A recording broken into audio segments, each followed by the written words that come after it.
Okay, great.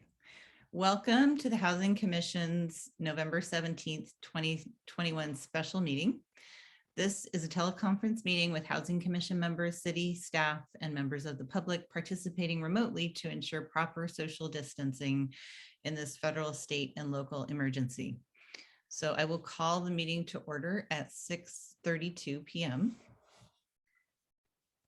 And I would like to introduce staff and Housing Commission members present.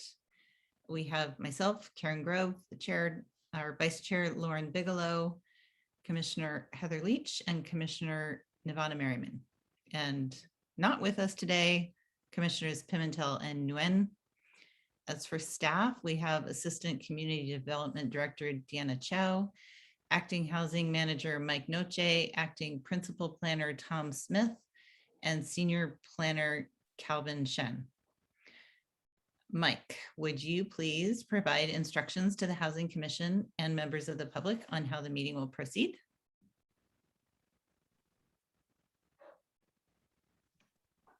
Thank you, Madam Chair.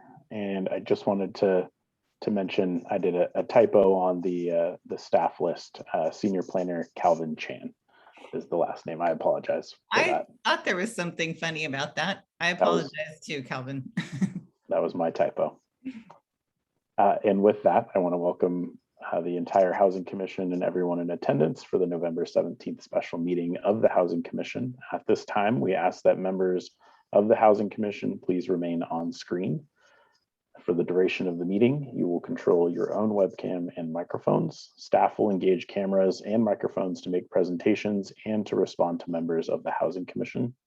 For members of the public who are in attendance and wish to provide public comment on the agenda, on an agenda item, after the chair calls for public comment on the item you wish to speak on, please engage the raised hand feature or press *9 if you are calling in from a phone. I will then have the ability to open your microphone and you can provide your public comment to the Housing Commission. I would like to note that item C for general public comment was removed due to Brown Act, which limits public comment for items on the agenda only for special meetings.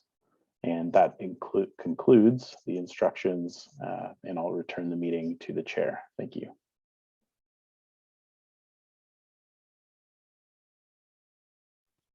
You are muted.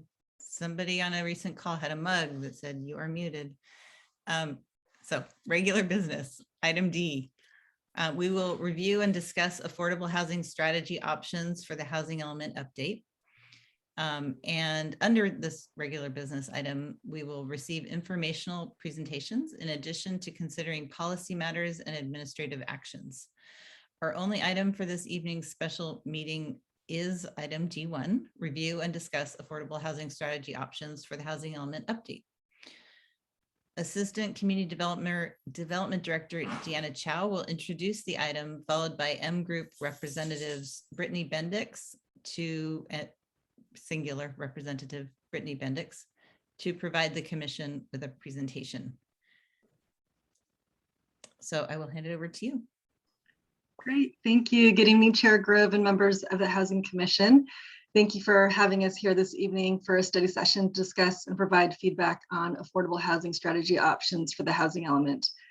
I think since the last time the project team formally met with both the Housing Commission and the Planning Commission on October 4th, the project team has been busy and we began having conversations with the City Council on a preferred land use scenario.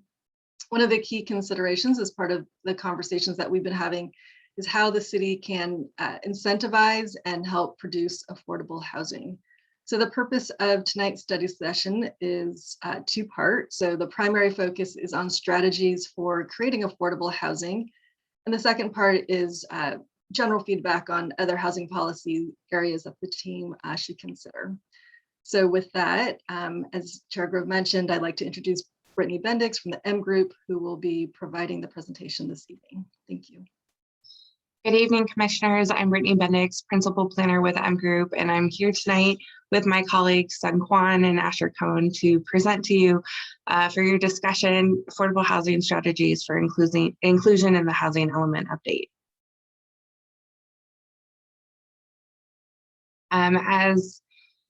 As was previously mentioned, we did meet with the City Council on October 26th, where we presented 4 land use strategies to the City Council. The first 3 you will remember from a previous joint session that we had with the Planning Commission and Housing Commission. Option A included moderate upzoning throughout the city.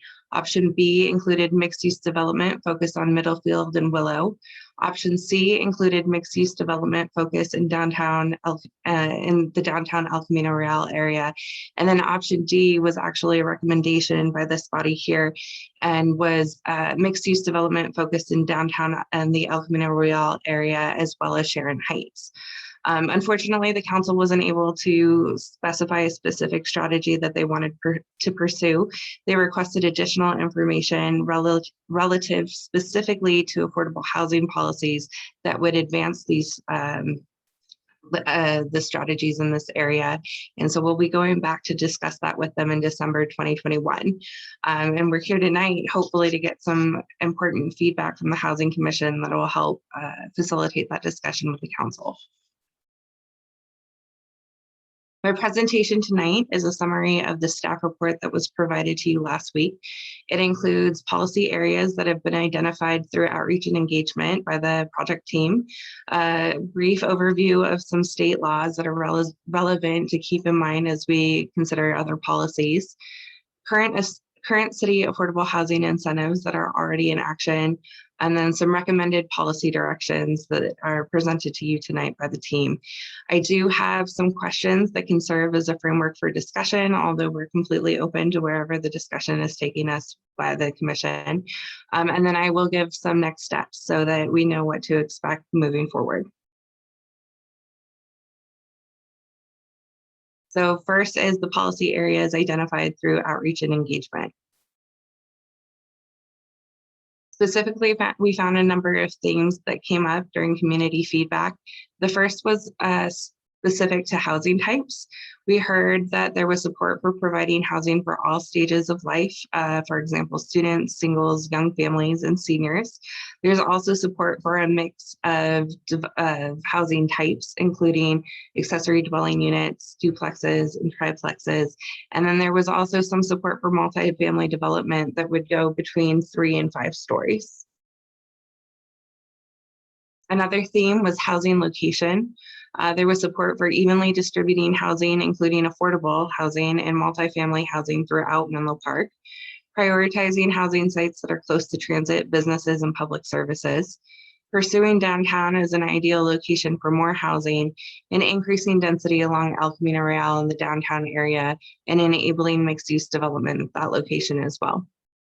There was also support for specific land use controls, especially how they related to non-residential and residential land use conversions that would promote affordable housing and or mixed use development. Next. Specific policy areas included land use and development controls. There was support for increasing allowed housing densities and increased affordability, support for current residents, meaning that the feedback we received wanted to see support for preventing displacement of existing residents through strategies such as rent support and housing renovation support. There was an acknowledgement of concerns and anticipated changes, including addressing the impact that new development through this process might have on schools and parks. There was concern raised about financial costs and wanting to see the city address prohibitive financial costs of both owning and renting a house, including high land use costs or high land costs, and the need for both very low income housing funding. And then also, of course, transportation and climate effect. There was a desire to see housing located near transit and prioritizing walkability and bikeability. We also were able to meet with representatives of San Mateo County's Department of Housing, and they suggested some specific programs. This included programs to provide security deposit assistance, rental assistance, owner-occupied mortgage assistance, and other types of financial assistance to prevent eviction or displacement. There was also a suggestion that the city apply for a pro-housing designation from the state. And then also for the city to consider waiving impact fees, such as park impact fees for developers that provide deed restricted affordable housing. There was also a suggestion for ongoing coordination with the county, partnering with the county by providing funding support or land donations, collaborating with the county to identify any sort of overlaps between housing sites and transportation enhancements that would facilitate affordable housing in transit-rich areas, and then continuing to maintain clear communication with the county to receive information on the county's funding opportunities. Moving on to state laws, scaling out a little bit. At the beginning of the year, we saw, more recently in September, we saw the adoption of SB 9. This is a program set in place by the state that would allow ministerial approval of 2 units on a single family zoned lot. It's done through a lot split, which would create 2 parcels, one lot, each lot being a minimum of between 2,400 to 3,000 square feet, depending on the proportionality of the 2 lots relative to the initial lot. These projects would be ministerially reviewed, and it becomes effective in January of next year. So the city is currently planning to adopt objective design standards prior to the adoption of the six cycle housing element, and that's really how they're working towards addressing SB 9. SB 10 was also part of that package. It allows up to 10 units per parcel, but rather than requiring that the city provide that program, this is more enabling legislation. It means that the city must first create an SB 10 development framework to trigger SB 10 incentives if they wish to move forward with allowing this type of development. So SB 10 is allows zoning ordinance changes that are planned for, SB 10 zoning ordinance changes are being planned for after the housing element update. And staff does intend to include an implementation program as part of the housing element update to pursue further changes relative to SB 10 unless otherwise directed by the city council. There's also the state density bonus program. Most recently, the state density bonus law was changed to include affordable housing projects that are eligible now for a density bonus up to 50%. However, in 2019, AB 1763 also included greater incentives or flexibility for 100% affordable housing projects, enabling them to receive up to 4 concessions. A concession can be a reduced setback or changes to FAR depending on what makes the development more feasible. 100% affordable housing projects can also receive a density bonus of up to 80% above the base allowable density. They are able to seek a height bonus of 33 feet or 3 stories if they're allowing for 100% affordable housing within a half mile of a major transit stop. And the bill also reduces local parking requirements. Relative to the current city affordable housing and incentives, there's 2 actively that we want to look at. The first is the affordable housing overlay. This allows for density bonuses, development incentives, and fee waivers. It has a maximum density bonus of 60%, and it currently only applies to the El Camino Real and downtown specific plan area, as well as the R4S AHO district, which translates for everybody else to high density residential special district with affordable housing overlay. There's also the below market rate program, which creates rental and for purchase affordable units. We in planning refer to below market rate units as BMR units. And so the inclusionary zoning requirements, and it's applicable to projects with either 5 to 19 units, where 10% of those units would be required to be BMR units, or projects with 20 or more units where 15% would be required to be BMR units. There is a density bonus component to this as well, which would allow for one additional market rate unit for every BMR unit provided. And then also in lieu fees are able to be paid in place of providing physical BMR units. And the in lieu fees are then used to pay for affordable housing. Some of the affordable housing strategies that we've prepared, we've listed out here. There's 8. The first is increasing the citywide below market rate housing program inclusionary requirements from 15% to 20% for all new residential development that has 20 or more units. The requirement for units for developments less than 20 units would remain the same. And this would really bring the city into consistency with other inclusionary housing programs in the Bay Area. The second is to expand the affordable housing overlay or the city's local density bonus ordinance that would, in a way that would incentivize 100% affordable housing projects and encourage additional BMR units in market rate development. So we would really look at where and how the overlay should be expanded and if there are any components to that framework that need to be addressed. The third is limiting the average maximum unit sizes to 1,250 square feet and or creating a sliding scale for FAR. By limiting the average maximum unit sizes, that's taking all of the units in a development into consideration to create an average that would essentially spur a greater diversity of unit types than perhaps we're already seeing. For 4, it would implement a sliding density scale of units as follows to more accurately reflect the land use intensity of smaller residential homes. This could look something like units up to 650 square feet count as half of a unit, units up to 938 square feet count as 3/4 of a unit, and units up to 1,250 square feet count as 3 bedrooms. This would really be supportive. This would be supportive of projects with a greater number of smaller units and would more closely reflect the actual persons per acre in the development, as well as prorate the fees based on unit size rather than unit count. Development fees are frequently dependent, for residential projects are frequently dependent on the number of units, not the size of those units. All right, moving on.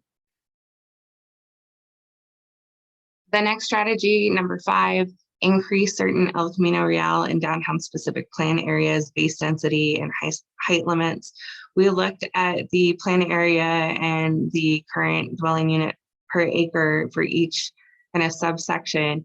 And we saw the greatest potential would be to actually increase the maximum in the downtown adjacent and downtown Santa Cruz avenues to 40 dwelling units per acre and 50 dwelling units per acre, respectively. Next. 6 would be reducing parking requirements for all housing projects within a half mile of major transit stops or within the El Camino Real and downtown specific plan area. This would give some greater alignment with some of the state programs that we're seeing. 7 is to include a policy and program to increase the commercial linkage fee.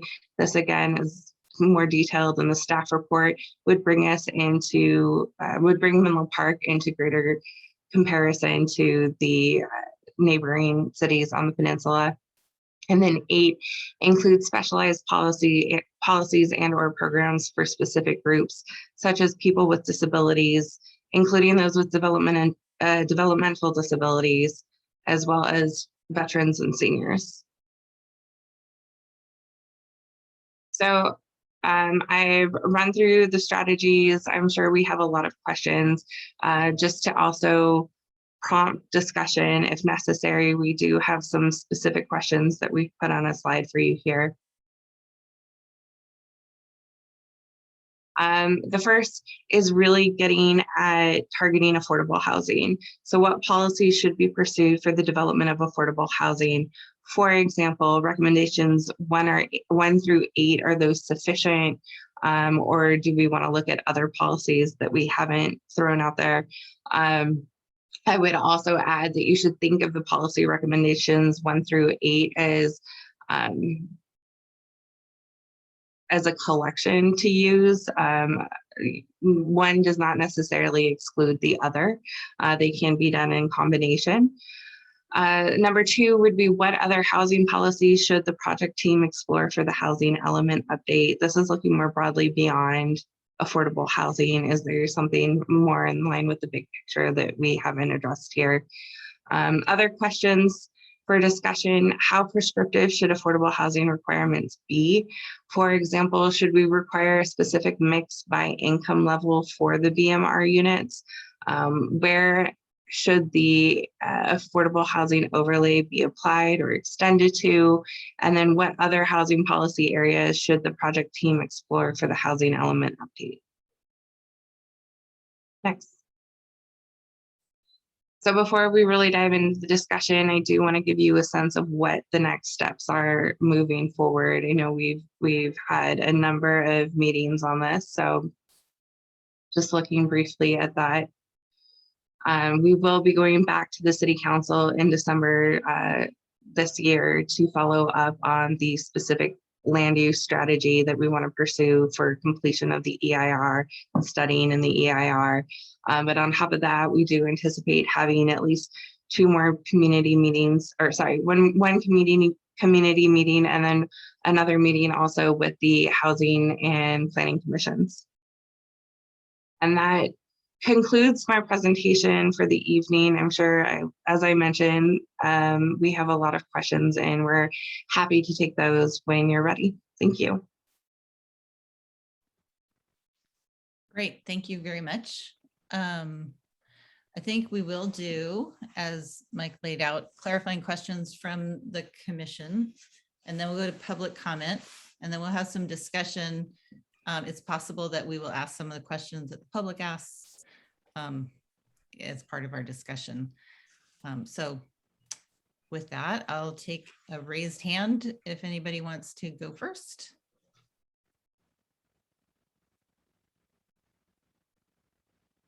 All right, Commissioner Leach, you have the floor. Hi there. I'm continuing my tradition of asking obvious questions. First of all, I thought the report was comprehensive, and I appreciated the transparency in talking about the predatory previous practices and some of the institutional racism that we've seen in our city. I think there are so many great options. One of the things, and I'm very new to all of this, is it feels like there's a housing allotment put forward that is small so it can be achievable, and that isn't even achievable. And it seems like one of the barriers is getting people to agree to build and agree to, like, having developers come in and like put forth in a building plan that will include all of these affordable units, which we all know are not nearly enough as it is, but we do what we can. This is kind of a soft question. I mean, I don't know, what do we do to encourage? Can we compel people to, you can't build that until you build this other thing too? What carrot and stick do we have to, again, this is probably out of the reach of the M group, but just curious. I can take a stab at that. One major carrot that we touched on 2 carrots that we're already offering in Menlo Park. One is the Inclusionary BMR housing program, which basically, I mean, it's not so much a big carrot, but it does require that market rate development provide a certain share of inclusionary housing development, whether it's physical units or through an in-lieu fee. And then you also have the affordable housing overlay, which is more incentive based and like a bigger carrot that provides all of these exceptions that the developer can seek in or if they provide more affordable units. So that's one way that a city can tackle it. I think that the strategies that we've presented tonight are also examples of approaches that you can take to get at maybe more of a fine grain aspect of hitting specific income level targets, or some of them we touched on. This policy might increase the diversity of unit types. So if you were more concerned about having larger units or units with more bedrooms, you might focus more on that. And so you can look at them collectively as different levers to pull based on what it is that you see as the objective.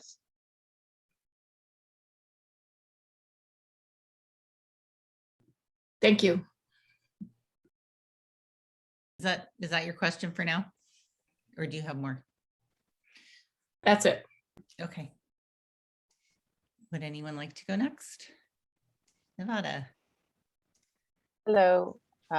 Thank you for the report. I enjoyed reading it, and it did give a lot of information. And I especially like that it was proactive and having some new ideas. So I know it's always hard to kind of put yourself out there with new ideas. And so I really appreciate that that's the starting point that we have. Thank you. I wanted to ask a little bit about, in addition to these types of policies, there's a great number of existing policies that reference this in some way that are related to other city business, because housing touches so many other associated components of life. And I'm curious what I guess before I ask that, it seems as though in addition to these policies, there will be a lot of sort of ministerial or cleanup policies that the city will need to kind of address and work through over the next year. And in some cases, the updates might be pretty straightforward. Although in other cases, because of the sheer number of units we're talking about, it seems as though the updates might actually be a little bit tricky. So I'm curious about how do we look at kind of, in addition to these really kind of big rocks policies, how do we have a really comprehensive look at the other component pieces of the city workings? As part of every housing element, there will be a review of the existing housing policies. The purpose of this meeting is to talk about affordable housing in particular, and then just general big ideas in terms of policy direction as well for the council. We are planning to have another community meeting specifically on housing policies as well. And we can have other types of conversations beyond just affordable housing at that community meeting as well. And I think Deanna may want to respond as well. Sure, thanks, Sung, and thanks, Commissioner Merriman, for your question. I guess in terms of sort of the bigger picture and other sort of interconnectedness of housing along with other departments, is there something in particular that you're looking at? I know maybe generally like just the impact on infrastructure, other key stakeholders infrastructure that can be like hard infrastructure, mirroring the conversation happening at the federal level that can be kind of hard infrastructure, like things that maybe public works might be interested in, but it also can be our social services or education, delivery of high quality of education and our kind of key stakeholders in that.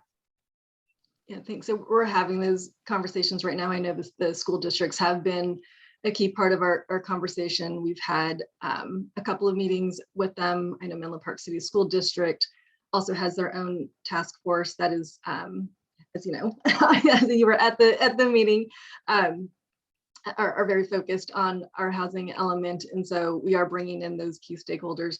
Also, as part of our environmental review process, we do bring in some of our others, like our water service providers as part of our fiscal impact analysis. We bring in our special districts. So we do take a look at, from a fiscal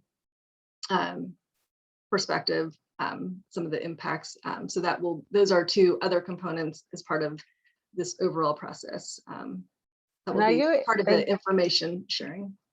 And this particular cycle strikes me as different because previously the calculation, this is a gross generalization, but the calculation was more or less like what you were required to do before, and everybody kind of got ticked up a little bit. And this time, the different layers that have been used to determine our RENA are such that because we had between 600 and 700 units last time, doesn't mean that we're going to have just a little bit more than that. We have, 3 to 4 times more. So is there something about that process that is making that's being factored into some of the timelines of those discussions? And is it something that gives you cause for concern at this point?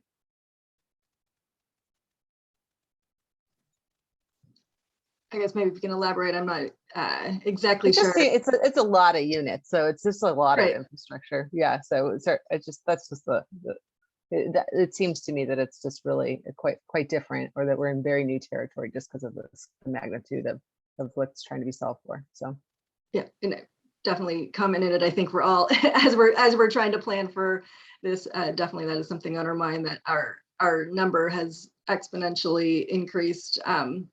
And so not only, how do we plan, but as you mentioned, how do we provide the grocery stores and the schools, and there's certainly concerns about transportation, not only to and from the units, but also potential traffic. And so, certainly all of those things are interconnected and things that we need to be thinking about as not only as part of this process, but from a larger city perspective as well. thank you.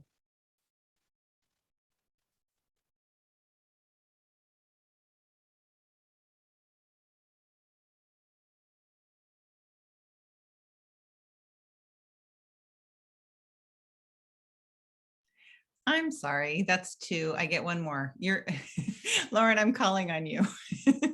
Except I was on mute. Thank you. Just wanted to make sure I was reading that appropriately. It's my day job is interpreting mimes. Not really.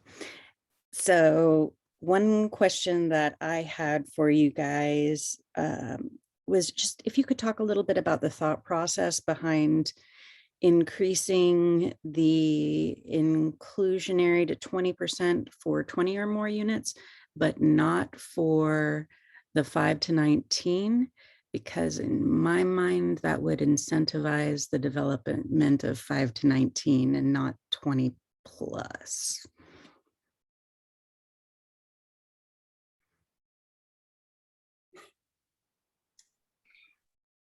I think Brittany can probably share, but I think our initial thought was focusing on some of the larger developments. What HCD has outlined is that smaller sites, it's harder to develop affordable housing. And so having that minimum size of ½ acre is kind of sets the parameters in terms of what we're looking at and what we're kind of focusing on. So that's sort of the start of that analysis. And also in the HCD guidelines for site selection, not only do they have that ½ acre minimum, they also have a 16 unit minimum per site.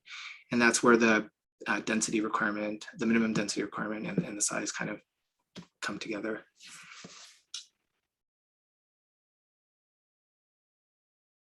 I don't have anything to add. Cool. Thank you. That was really helpful to hear. Appreciate it. And I think that's the only question that I have for now, but I'm really excited by a lot of these options. Thank you so much for collecting them. I think it'll be really interesting to see several of them play out, not just one. Okay, well, this is really embarrassing because I have so many questions and you all were just so spare in your questions. But I'm going to try to just pick the most important questions. I think it's helpful for the public if I ask this, even though I asked it prior to us all getting on the screen. But could you share who you spoke to, who are the stakeholders that you talked to specifically who informed your recommendations? And if you want to just like add, and because we heard this from that person, this is why, this is in, it just will help us understand kind of how much homework you've done and where the ideas, what's gone into this soup. Calvin Chan has a list of the people we've talked to. So he can start with that, and then I can kind of elaborate on who else we've talked to. Okay. Thank you, Chair Grove and members of the Housing Commission. So I'll just give a very quick overview of who we've talked to up to this point, with the acknowledgement that our housing element update outreach is an ongoing process. In terms of housing developers, we've reached out to approximately 25 different housing developers. So far, we've met with Midpen twice, Alta Housing twice, EAH Housing, as well as Mercy Housing. We are also going to be meeting with Core Housing tomorrow. In terms of housing service providers, we've reached out to approximately 43 different housing service providers. And thus far, we've connected with Golden Gate Regional Center, the San Mateo County Housing Authority, as well as the U.S. Department of Veterans Affairs. We've also met with school districts, including the Ravenswood City School District, Los Lomitas Elementary School District, Sequoia Union High School District, as well as Menlo Park City School District. For Menlo Park City, we met with them twice, including one dedicated meeting with the Housing Advisory Team. And we're continuing to outreach to the Redwood City School District as well. We've had 2 specific focus groups for renters and homeowners, 2 for each, as well as for religious facilities. We've connected thus far with Home of Christ Church, as well as St. Bede's Episcopal. In concern for planning for families with children, we've also connected with GeoKids Daycare Center thus far. Our team has also attended all of the 21 Elements countywide stakeholder listening sessions. There have been 3 so far, and the next one will be on December 1st, and we will attend that as well. In October of this year, we also sent letters to all of the different property owners that we are identifying as potential housing opportunity sites as of this moment.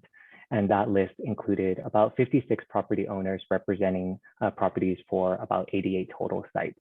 And those sites would include sites such as the Sharon Heights Shopping Center, as well as Quadras on Sand Hill, among some other different properties. And I'll turn it over to Sung to give more of that background on how that has informed our preparations to date. Yes, thanks. Can you also share, of the letters that you sent, did you have any conversations with property owners, or did you just, did they respond, and did you have a conversation with them? We did receive, I think, 2 or 3 different responses. We haven't heard back from a lot of them, but I see Deanna coming online, and maybe she can inform this. Yeah, thanks, Cal. Yes, I was just saying we have heard back from now 3, I believe. So one who had expressed, who's a property owner along the El Camino Real corridor of the BevMo site, had expressed some concerns about changes to their property, given some of the site constraints with easements on the property, and not potentially redeveloping in the planning period. And then I also recently heard back from a few other property owners, one in the downtown and one along the Willow Road corridor. And so we'll be reaching out to them as well, just to hear their input and what their interest level or questions might be. So we can report back more once we have those conversations. Thank you. And just to elaborate, a common theme that we've heard across all of the community outreach is just the need for all types of housing and just the affordability levels, as you can imagine. One of the interesting things that we found specifically from one of the renter focus groups was the need for renter protections. And then that was also verified with our conversations with some of the housing service providers. Okay. Can you explain what the pro-housing designation from the state is and what it does for us and what it takes to get it. And maybe in the same breath, you can talk about the recommendation from the county to collaborate and communicate with them. What will that sort of implies that we haven't been doing that. And so what needs to change? And I know it's very hard to collaborate when you can barely get through your list in a day. So does this come with sort of staffing and resource recommendations? So why don't you take those two together? I can address the pro-housing designation, but I will leave the county collaboration to city staff. The pro-housing designation is a fairly new program that is something that the city would have to apply for through HCD. And what they do is it's a point-based system that's dependent on the policies that the city has adopted to support the state's housing goals. And so it's not just about affordable housing. It could be about providing housing for the missing middle. It's something that we can certainly look into and pursue, but it is still relatively new and kind of figuring out where the city falls in that point structure. We haven't quite gotten there yet, but it is on the radar. Okay, thank you.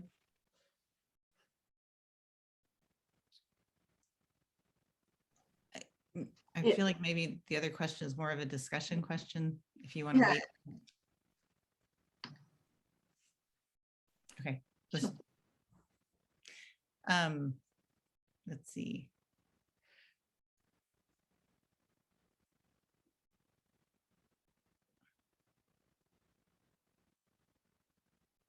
So you talk about BMR in lieu fees to assist the development of housing for very low and moderate income households, but clarifying question, I believe our in lieu fees go towards, I mean, I know they do because we've funded extremely low income housing with our BMR funds. So those would be included here. I understand they're not, the ELI category is not part of the RENA, just specific requirements, but it is the greatest need facing us. So I just would hope that I'm just going to ask, since we're going through all of this effort, that we keep extremely low income housing sort of front and center, because it's our greatest need. I know it's not like procedurally necessary, but it is mission critical. So that was just more of a request than a.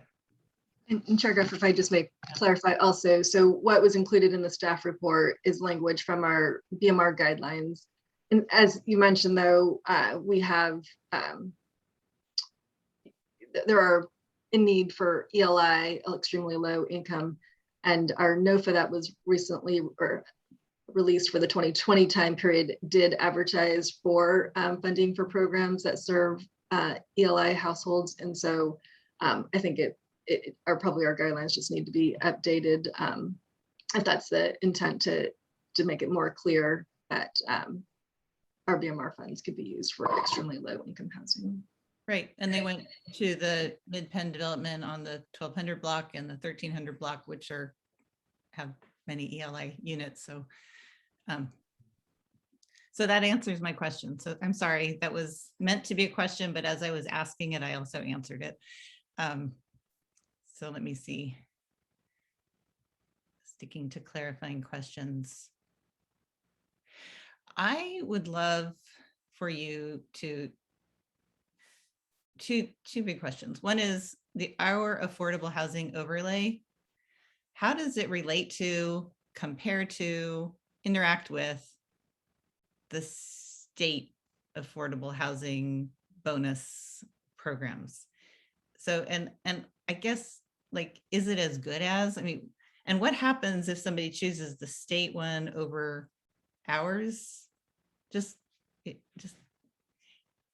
you could, it's probably sure. I could start us off. I don't know if I have sort of all the comparisons, but just sort of at a high level, one of the big things probably is like, what's the density bonus, the maximum density bonus that would be allowed. And so the density bonus is typically determined by not only the percentage of affordable units, but at what income level those units are provided at. So generally, the lower the income level, the greater the density bonus, or maybe perhaps the higher the percentage of units, right, the greater density bonus.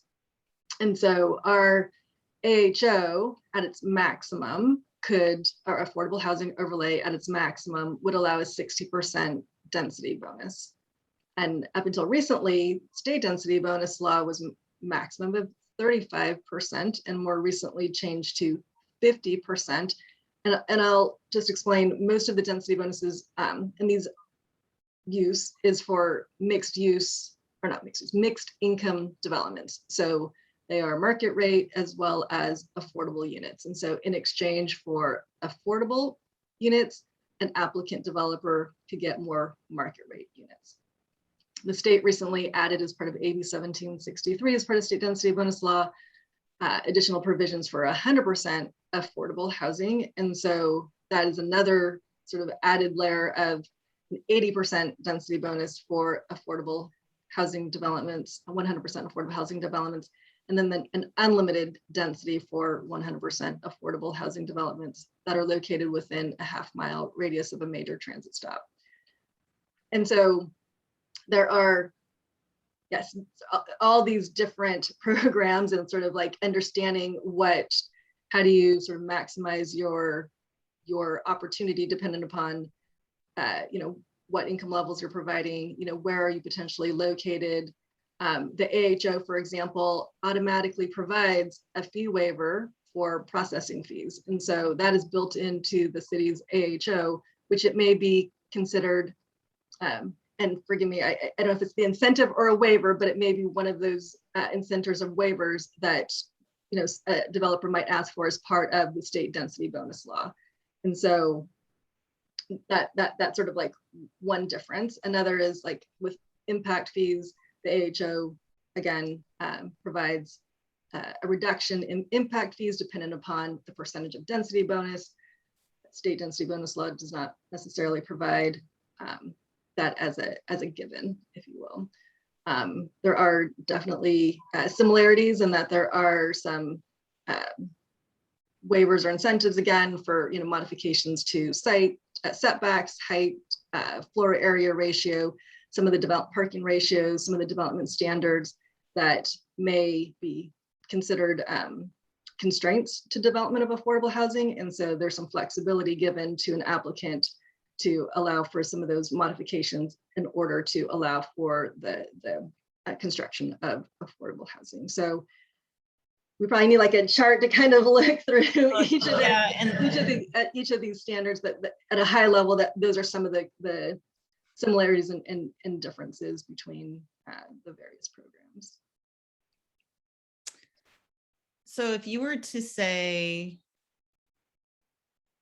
And then I'll just even maybe one step further, just so state density bonus law is applicable to all of our projects in the city. The AHO, the affordable housing overlay, has not yet been applied everywhere in the city. So as part of our RENA 3-4 cycle, we identified specific sites that had the R4S AHO site. So I think you mentioned earlier in this conversation, there are 2 mid-pen projects on the 1200 and 1300 block of Willow Road.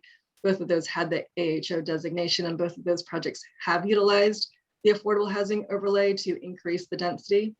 The other sites that have the AHO were a few sites along the Haven Avenue corridor that were also rezoned R4S AHO. Those sites did not take advantage of the AHO, but one site, the St. Anton, took advantage of state density bonus law. So they opted into an increase in density through those provisions. And then the other area that has the AHO application is everywhere in the specific plan. So El Camino Real downtown specific plan area, the AHO is applied there, but it's not applicable anywhere else in the city. So maybe that's also a sort of a distinguishing factor, is where these density bonuses can be used. right, okay. And since one of the proposals is to expand it to basically citywide. I guess it's really important to know, like, what is the objective of our affordable housing overlay? Like, what is it trying to bring us? You're basically creating something, a set of incentives because you want to attract a certain kind of pollinator or whatever. We're designing our flower to attract the bees that we like.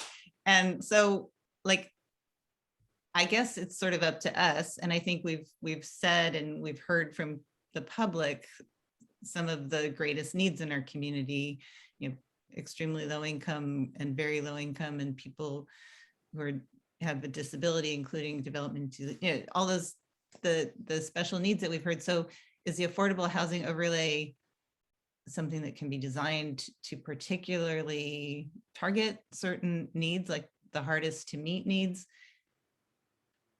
And can it do that? And also, you know, like how, okay, so basically, is it possible to sort of a little bit simplify this question by saying, we're going to use the affordable housing overlay to get this kind of housing that we really need, and we're going to rely on the state density bonus to get that kind of housing that we also need? Is that a way to answer the question? Like, this tool is better used for this kind of thing, and this tool is better used for that kind of thing? Or is it just super complicated and we have to accept that? I think it's complicated. So that's for sure. But I think maybe there are ways to help customize. I mean, the goal of the AHO is another tool to help incentivize and create affordable housing. So very low, extremely low housing. So, I mean, that was the original intent. And so I think it was another tool in the toolbox. You know, think about this in 2013, it was probably a relatively new concept. Not many jurisdictions had their own sort of designated density bonus provision.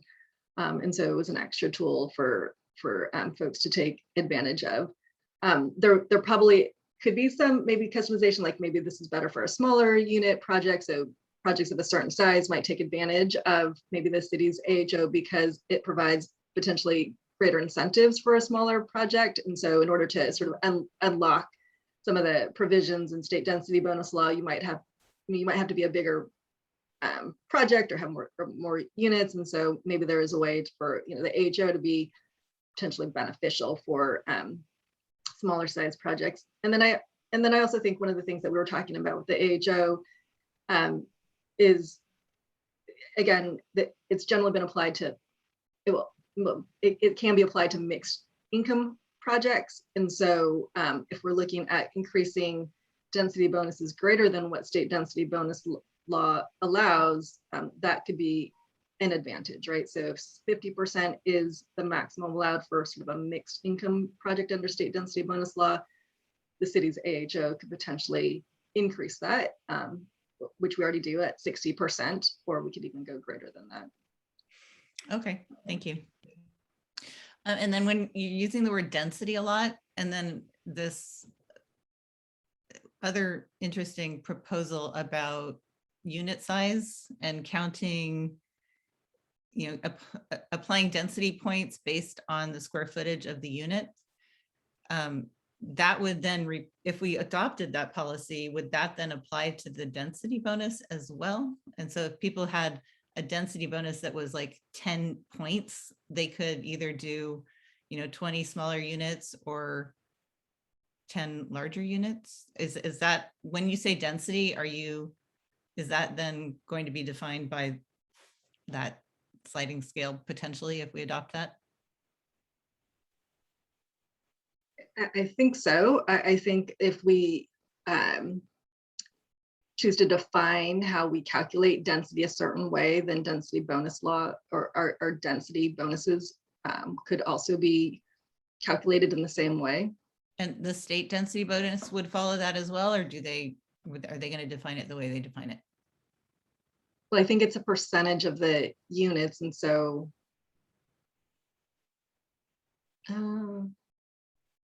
it's a good question. I'm like, Yeah, I'm like, we'll have to check into that. Yeah, I mean, like, the percentage of the units, but I see where you're going with that. If it's a 0.75 of it or half of a unit, is that 1 unit or two? Yeah. I think we need to further look into that. That's a good question. I see Nevada as a question. I'm gonna ask one more and then I'm gonna go to you. It's just letting you know that usually you're allowed to round up round up. for if you have a fraction of a unit. I think the question is pertaining to if we sort of adopt this new way of calculating units so that smaller units aren't treated the same way as a larger unit. So like if a studio was counted as a half unit, you might get 2 studio units counting as 1 unit for the purposes of density. Yeah. Novel idea. So it's a new concept, you know, something for us to potentially explore. Yeah, so that was a very creative suggestion. And so some of my next question is about that. If we incentivize these smaller units, basically I'm concerned about, I think it's a creative, good idea, but we also have heard that we need units for larger families and multi-generational family configurations. And so how does, you know, and in the staff report, it said so many square feet, parentheses, studio to 1 bedroom, so many square feet, parentheses, 1 bedroom or 2 bedrooms. Was that just an estimate, or like, could you have a 1 bed, you know, the largest size, which you said parentheses 3 bedroom, could that presumably also be a 1 bedroom unit? And so we do end up with these sort of penthouses that just, I'm just a little confused about how this sliding scale system would work. I believe the idea was to outline square footages for these different sizes. I don't think we would want to have a 1 bedroom or a studio that's 1,200 square feet. I think it was kind of a way to encourage some of the smaller units by allowing for more of the smaller units while maintaining like existing FARs and floor area allowances. My question is, how do you prevent that 1,200 square foot unit from being a 1 bedroom unit? If that's what the market wants and that's what the developer wants to build, is that hardwired into this plan, or is that just, it might happen? It can be hardwired into it to say that, you know, this range is specifically for this number of bedrooms. I'm not sure that's a good idea, because people might say that's not what the market wants, so we're not going to build it. So there's like a fine line between, I think I'm getting a little too specific. I want to pause and see if anybody else has some questions. I feel like I'm really monopolizing the question answering. No. Okay.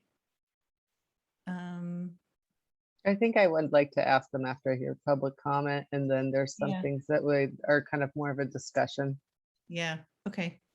That was going to be my suggestion as well, was that these are just clarifying questions and then we need to hear public comment, right? Yeah, yep. Okay, let me just make sure I don't.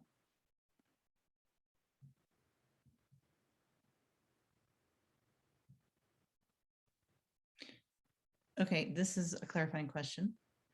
In the paragraph after table 3, there's a suggestion to increase allowable heights to 50 feet, which would be 4 floors, I think, throughout the downtown specific plan area. But that would only apply to development that include affordable housing, I believe.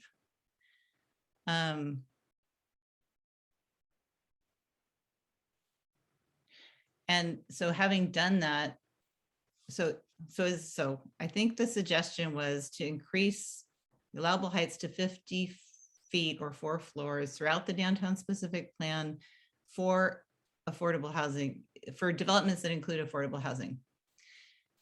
So my one question is, how much affordable housing would they need to include, but maybe that's up in the air, to get that increased height? And here's the real question. Having done that, would that, if it was 100% affordable project, would they then also get the additional 3 floors and 80%? Like, I guess it's a question about, does the state density bonus add on to our affordable housing overlay? And like if you're close to transit, I'm sorry, I'm being very confusing. I'm gonna go ahead. If you think you can answer that garbled question, please feel free. Otherwise, we can go to public comment and come back, and maybe I'll have more coherent questions later. Sure. I perhaps just want to clarify. I don't believe our AHO and state density bonus law are additive. I think you would choose one or the other. It would not be on top of one another. But you could take advantage of bonus level development, say in the specific plan, which has a higher density. So you can take advantage of state density, or you can take advantage of bonus level development and then apply state density bonus law on top of that. Okay. With that, would the commission agree that we should go to public comment? Just nods. Yeah, okay. Then Mike, can you please invite the public to comment? Absolutely. Thank you, Chair Grove. Mm-hmm. For members of the public who are in attendance and wish to provide public comment on item D1, review and discuss affordable housing strategy options for the housing element update, please engage the raised hand feature on your screen or press *9 if you are calling in. I will then have the ability to open your microphone and you can provide your public comment to the Housing Commission. And I do see a couple hands raised, so I will get our timer up.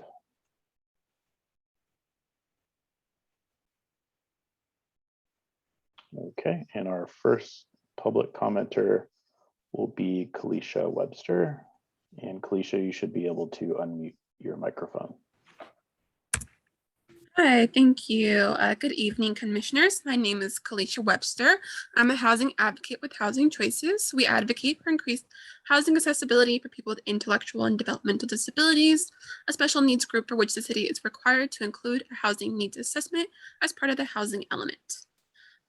First, I want to thank staff and M Group for all the policies being considered here tonight to increase housing affordability in Menlo Park and your efforts to outreach to different stakeholders, including Golden Gate Regional Center, for whom Housing Choices is a service provider. So my comments for tonight, I am fully in support of the policies that are being considered here tonight. I just wanted to add some ways in which we can increase housing affordability and inclusion of special needs populations. So as far as the affordable housing overlay zone goes, I definitely agree with expanding the area that it covers. It does a good job of allowing density bonuses above state law for market rate development, but it should also require increased BMR units above state law to qualify for the density bonus and not less. You can also look at ways to add inclusion of specific special needs populations who would benefit from coordinated on-site services as qualifying for density bonuses. Support increase of BMR requirement to, and then as for the BMR inclusionary housing ordinance, support increase of the BMR requirement to 20%, but also allow for lower inclusionary requirements to 15% if they target deeper levels of affordability or include set-asides for special needs populations who would benefit from coordinated on-site services. Also granting additional points to affordable housing projects applying for below market rate funds that have higher levels of extremely low income units or that include preferences for special needs populations who would benefit from coordinated on-site services. Increasing height and density near major transit stops throughout the city. And more mixed-use developments near community amenities. Those are my comments for this evening. Thank you so much for the time to speak.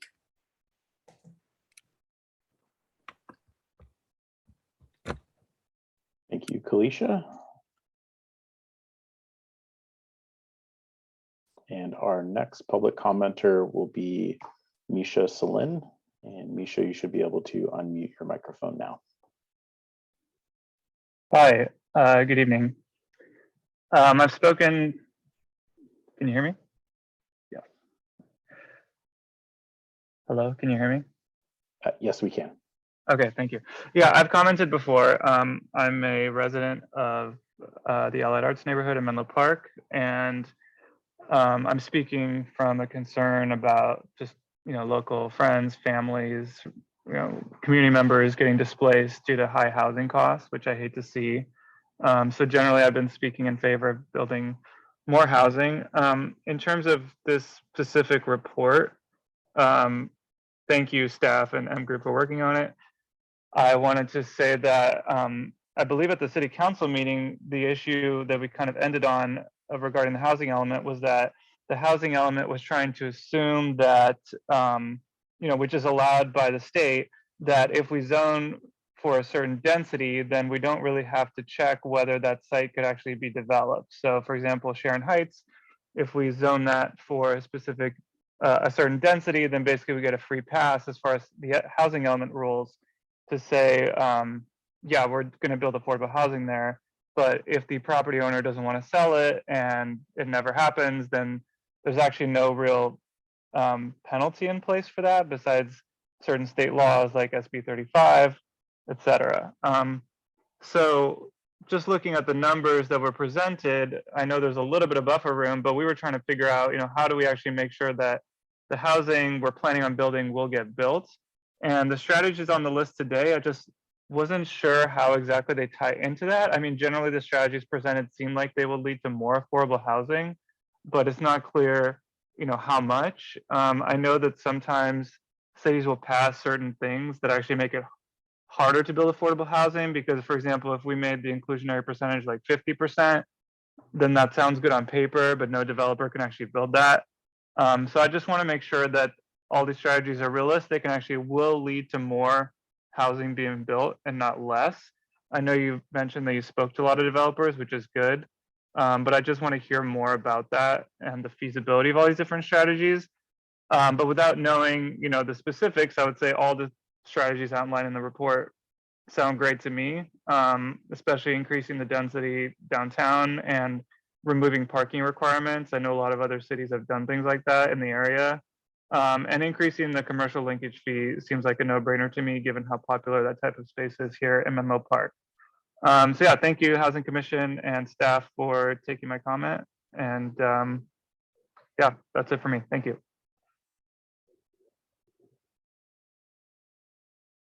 Thank you for your comment. And our next public commenter will be Andrew Bilak. Andrew, you should be able to unmute your microphone now.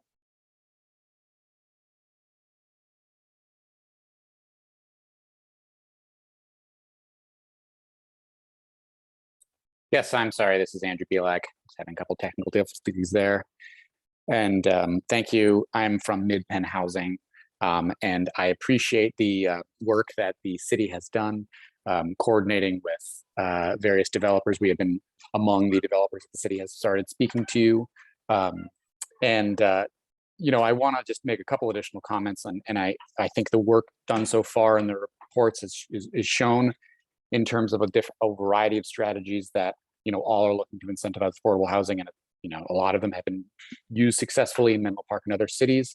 I think the affordable housing overlay zone definitely needs some rethinking. So I appreciate that, because I think right now it's clear that the affordable housing overlay zone, while a useful tool in the abstract, in the current iteration with the state housing density bonus the way it is, it actually doesn't really get you any benefits that could not otherwise be received through the state housing density bonus, which allows for significantly more density. And since they can't be layered on top of each other, the city's affordable housing overlay needs to be sort of reconsidered about how it's going to really ensure that it actually is incentivizing, independent of what the state offers. The other comment I wanted to make is just about the conversations that the city has had with different developers. There are a wide variety of sites that I know the city is looking at for this process. Some are very small, and some are as small as 0.5 acres. And I know there are sites that are a lot larger, and 5, 6, 7 acres. I think considering the range of those sites, I would recommend that the city just ensure they're talking to a range of different developers, not just affordable, but also developers that provide market rate housing or provide mixed use projects, because I think in reality there will likely be proposals for some sites that are not simply affordable and would have to include an affordable component. But the city, I would recommend, wants to make sure that you are incentivizing the type of developments that would simultaneously ensure that the site is developed and also ensure the maximum amount of affordable housing, but allow for the possibility that it may need to be not simply 100% affordable.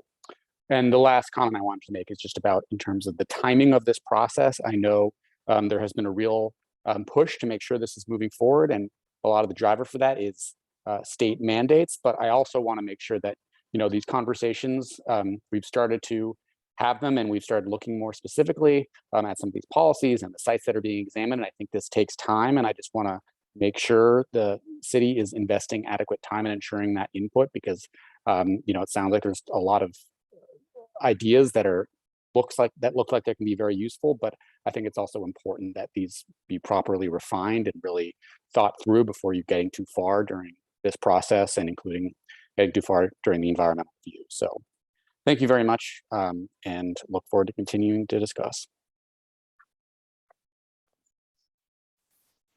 Thank you for your comment.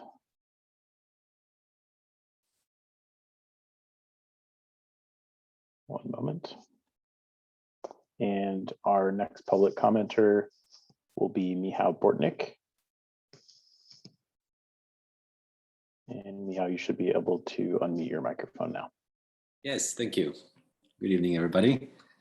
Like others have already expressed, I also have concerns about whether the plan that we're looking at will actually result in attracting enough pollinators. I think that's a new technical term for housing that I learned tonight. Property owners and developers to actually build the housing that we want them to build. So I thought it'd be helpful to kind of look around and see what other cities have done to kind of figure out what's likely and how to bring the pollinators along. And so there is this blog post from the Turner Center that describes how the city of LA went about it. And they actually went all out to build a statistical model that predicts the likelihood of development in the sites that they zoned.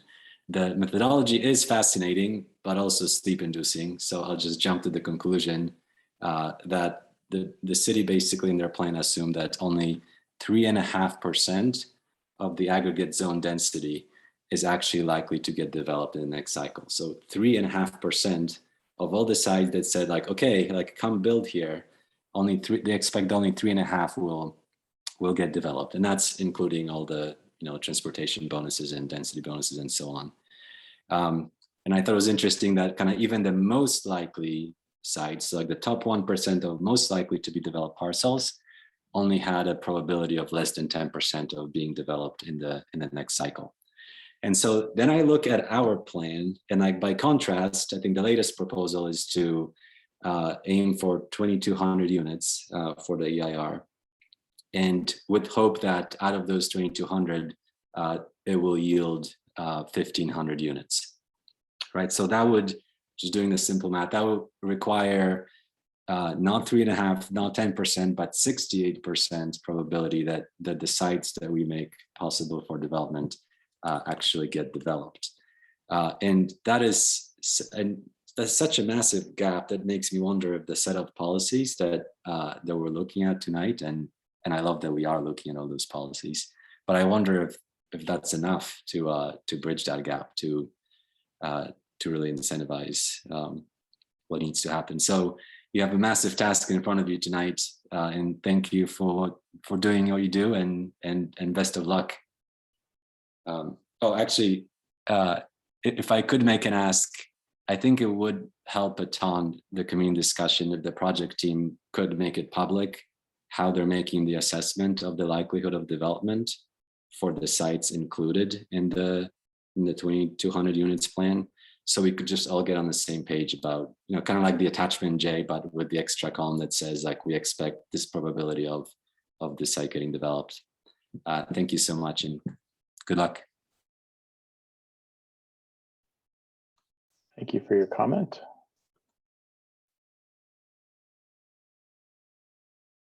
And we do have another hand raised. Our next public commenter will be Brittany Baxter. Brittany, you should be able to unmute your microphone now. Hi, thank you. Brittany Baxter, District 3 resident here. A lot of the folks that have talked already definitely covered a lot of points that are top of mind for me. I'm thinking a lot as well about the affordable housing overlay and how we make sure that we get the types of housing that we want to have built. Thinking about the outreach numbers and kind of the low response rate from the property owners that were contacted. I also share the concerns that the rate of redevelopment for the parcels in aggregate will be really low. And so I think we can hopefully do some work here to incentivize the affordable housing that we would like by making it more likely that any specific parcel, that we're making the most of it to get the most affordable housing that we can out of that site. So really just second the push for policies that can help drive that. I don't know if there's anything we can do to see sort of, to the extent we've fallen short with previous cycles, maybe why that was the case, why it was kind of infeasible to build, and use that as a base that we adjust the numbers upwards from. So maybe we increase our affordable housing overlay, like other speakers have talked about, we put it in place in other areas, maybe we kind of increase the bonus overall. So there's that side of it. I also just wanted to second the point on renter protections. So I know we haven't identified specific sites just yet, but there are some older apartment buildings here around the city where maybe there is room to put additional density in there. I think it would be great to work something into the plan so that there's relocation assistance and right of first return for the tenants who might like to come back. I'm just thinking, as we go through the process of developing these units of housing, obviously want to make sure that we don't increase the rate of displacement from our community. Thank you so much.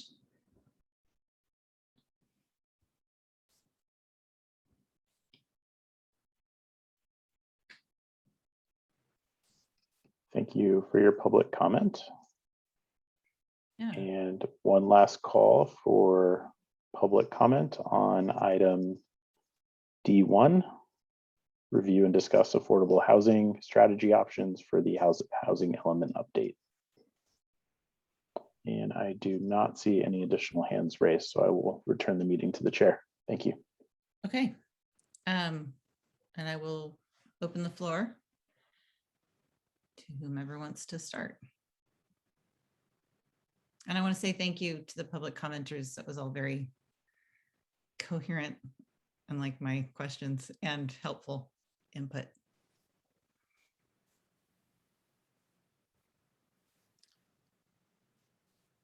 Nobody?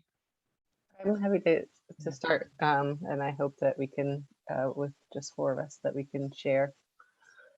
I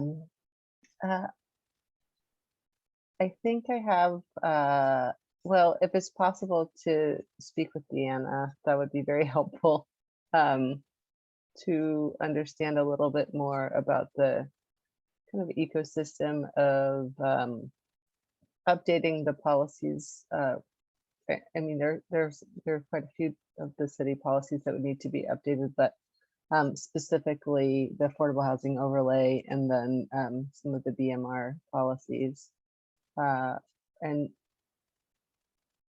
if it's the city's intent to continue to have these, since it's not additive with state density bonus law, and there have been kind of like warp speed advances in the various ways that state density bonus law have come into play in the past couple of years.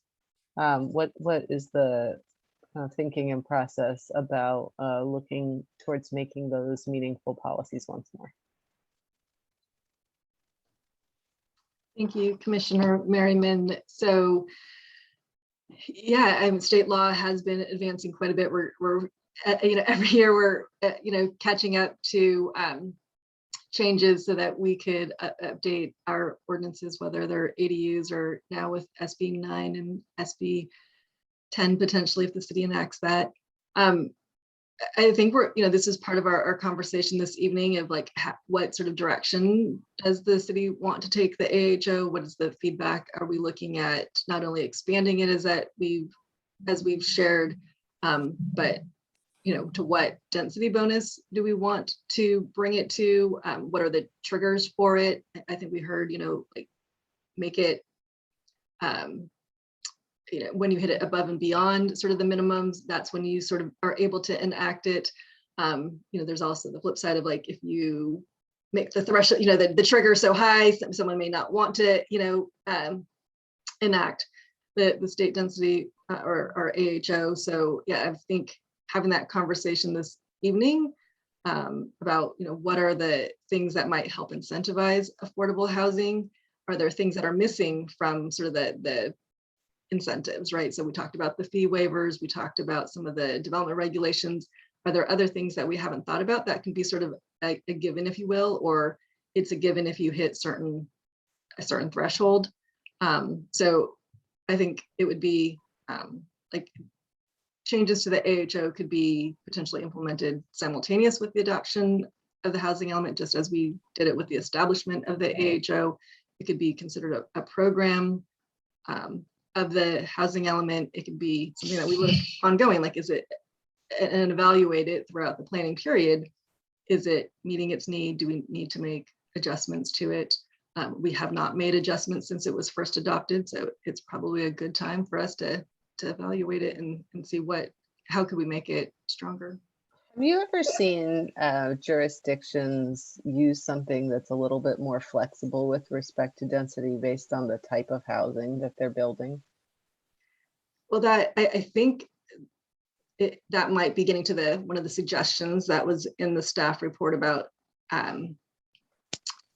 the type of unit that's built and how that is calculated. So a smaller unit, 2 small units from a density perspective may be considered the same as 1 if we're trying to incentivize smaller housing units. I know Chair Grove also mentioned that we've heard from service providers who might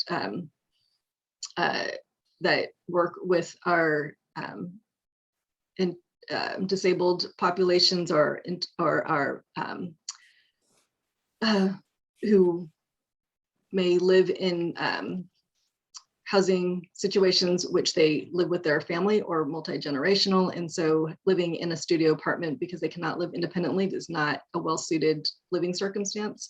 And so how do we make sure that all of our population is being served? And so does that, by having kind of the incentive to build the smaller units, disincentivize the creation of the larger units? So well, so that's certainly an interesting balance to kind of undertake. I can say that from experience, I was the project lead on a 66 units housing development for seniors, where most of the units were 1 bedrooms and were 650 square feet or under 550 to 650 square feet. And it was located in Foster City, right next to City Hall and the Peninsula JCC. And it's on about half an acre. And so the density for that type of a project, it's 4 stories, was north of 120 units an acre. But if you're building smaller units, it can sometimes give you sticker shock when and then you see the massing, and it can be pretty compact. So I think that's one thing that although I don't have a perfect solution to offer you, that I would love to see that there's some flexibility for that, because it can help us make good use of the land that we have, to consider where these types of developments. And I believe there's another one here right next door to us in Palo Alto that's associated with the JCC there by Oshman. That's also a very compact senior development. And it's a community jewel. And so the high density does not mean that it sticks out or that it's really even particularly noticeable, given everything else that they have going on there. So it can be made to be, I've seen it in action. So I would love to see that, because I understand that, that's one of the populations that the city will need to kind of project out for. And it kind of makes me wonder, like when we'll have a little bit more clarity about some of the, just the research that's happening now to understand kind of the units that must be provided. Like what's the kind of framework for who we think might live there, and then how do we match some of these policies such that it enables these different types of housing that the market's not building. I would second that. I would love to see like the policies suit the objectives and start with the objectives, like Nevada is outlining a community that we need to serve. Seniors who don't need a lot of space, but they do need to be very close to services. And like, how are we going to incentivize that sort of development, and what kind of properties do we need for that? And like, maybe half an acre is too small for 100% affordable for, large families. So let's be sure that we don't accidentally use up that land developing for seniors who could just as well have something developed on a smaller property. Like if we could, I think that if we start with the target, what we're shooting for, then we can do the site strategy and policy design to sort of optimize the land that we have and the sites that we have. Make sense? Yes, certainly we want to meet the needs of our community, so definitely makes sense. I don't think we get that prescriptive in saying like this is a particular site for seniors or this is a particular site for X population. I think we can look at it probably from a bigger picture of like, what might be the incentives to develop senior housing, or maybe for senior housing, we do take a different approach in how do we calculate density, because we know that maybe seniors may not have as many trips or they may not have cars. And so, there are maybe certain development standards associated with a certain type of development. And so I think we can approach it more broadly, and I don't think we would get to that level of this site is for seniors. I wouldn't actually want that anyway, because I think it's nice to have families and seniors, like you want mixed and balanced and integrated communities, right? Right. But if there are regulations that can help promote as a type of development, I think, this is the opportunity for us to have that conversation and feedback. So kind of along those lines then, so I guess the first point I made was really about just revising and revamping the affordable housing overlay.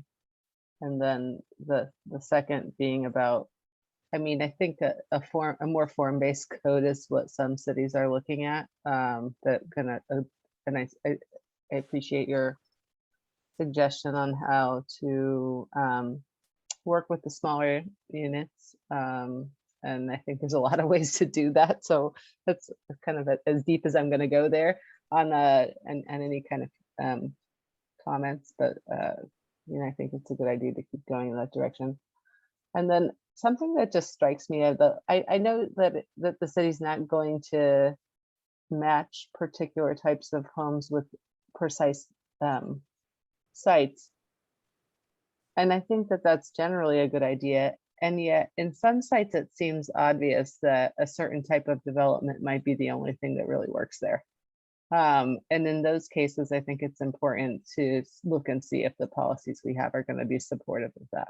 And I'll give you an example. Just looking in Sharon Heights at the Safeway site, like right now it shows a huge number of affordable or moderate homes. And it's like, well, I'm not sure how redevelopment of something like that happens under conditions where it's all subsidized housing. That's not for the mixed use, mixed income developments that I've participated in. There's always been a lot of market rate housing or some other kind of commercial driver. So although our affordable housing overlay zone doesn't have a way of accessing that or thinking about that, it seems that we might need to figure out if there's a way to do that just based on the sites that we have here. I think otherwise it's maybe us saying that they're not intended to be feasible during this cycle. I don't know if that's too strong of a position, but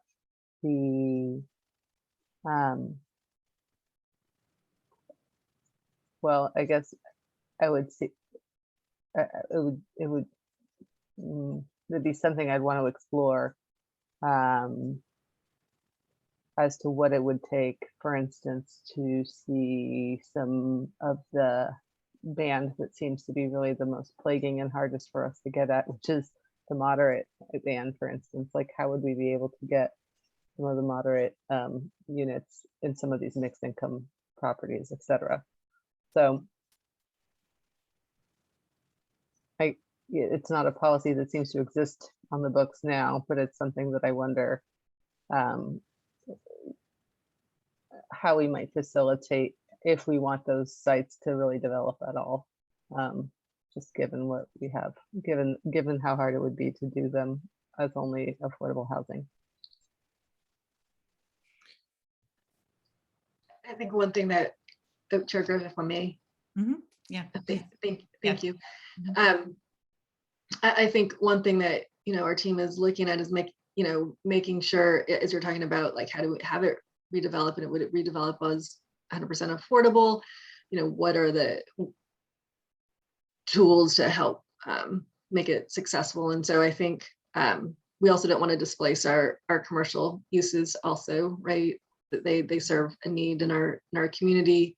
And so we would want to make sure that our, whether it's a potential redevelopment on a parking lot that's, underutilized, or redevelopment in site, sort of thinking of it comprehensively, that shopping, the commercial center would be able to be retained. It wouldn't be a sort of a straight rezoning to a purely residential use. And so perhaps that provides some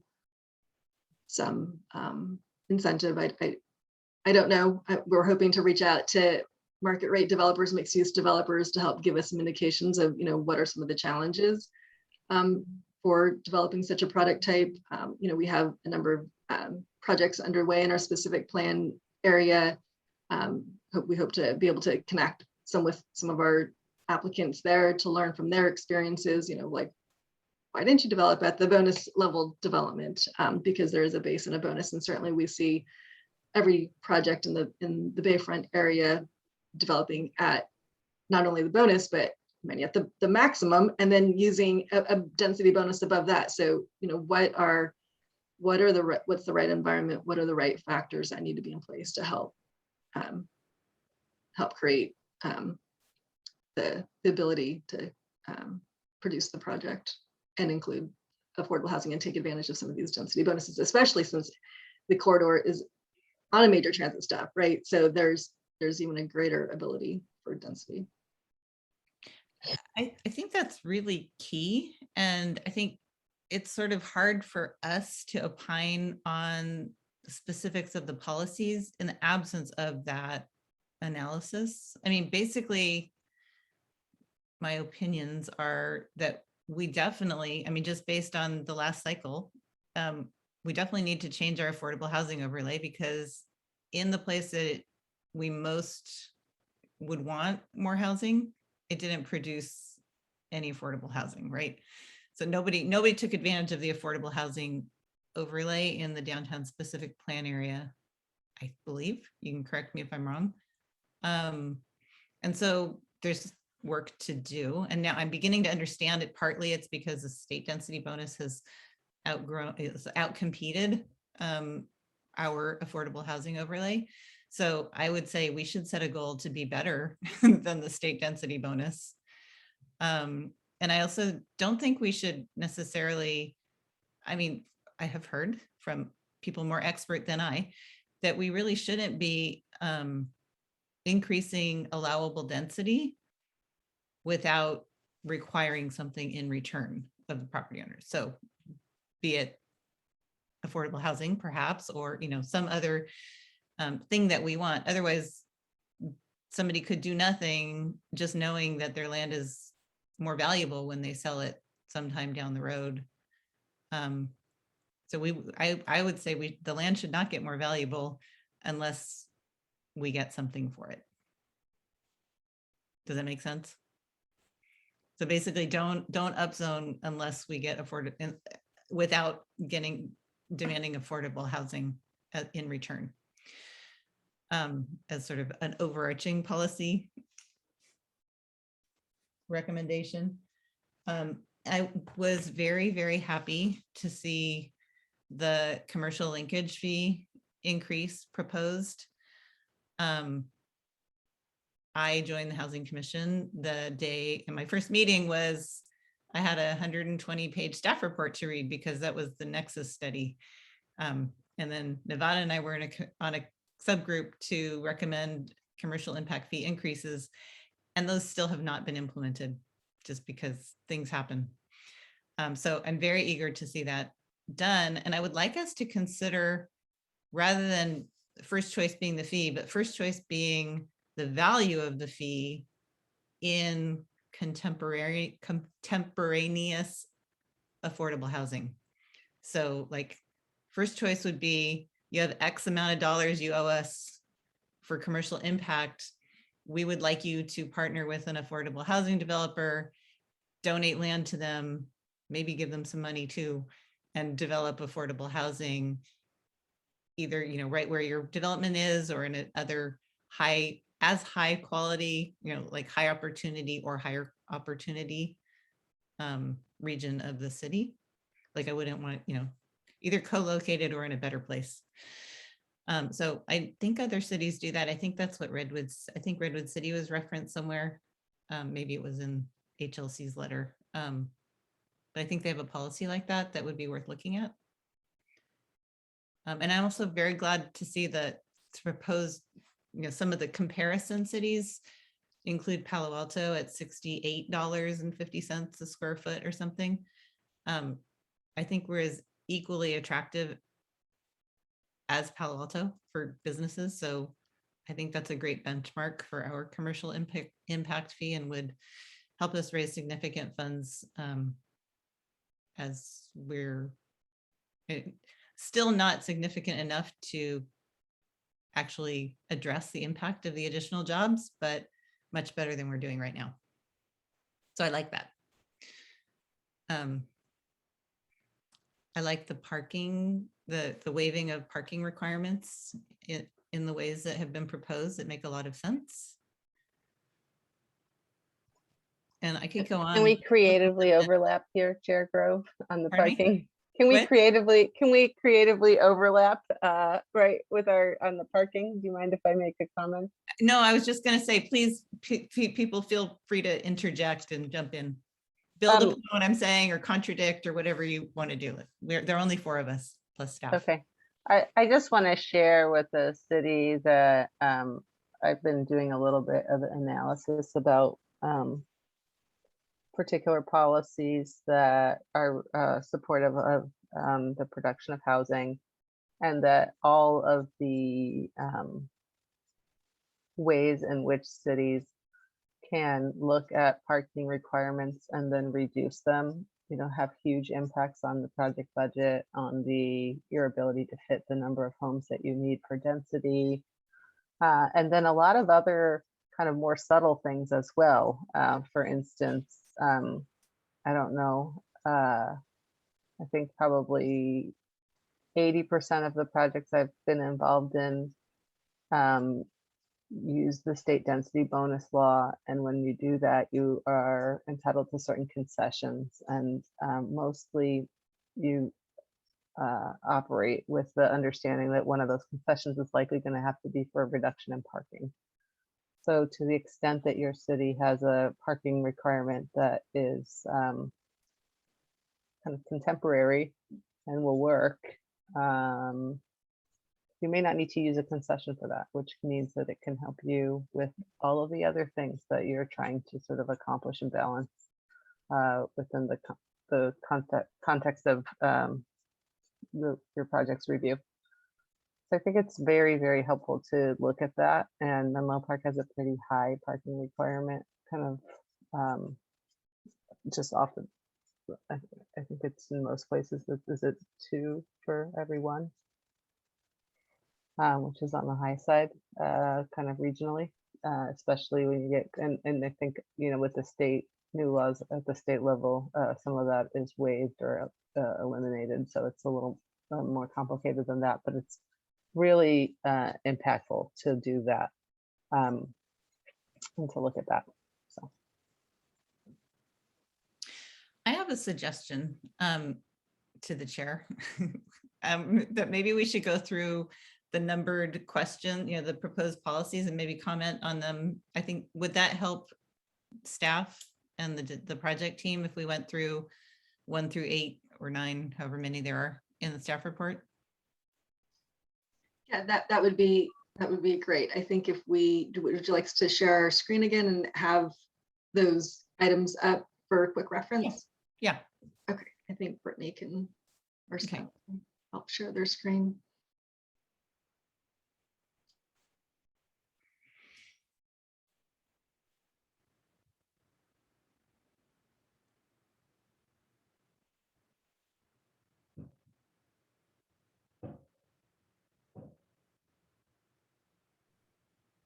While we're getting that screen ready, I just would like to comment that I am in favor of things that make it less complicated to develop. So I worry about an average max or a sliding density scale from administrative perspectives, just because any additional complexity adds extra time on all parties involved. So just a thought to put out there.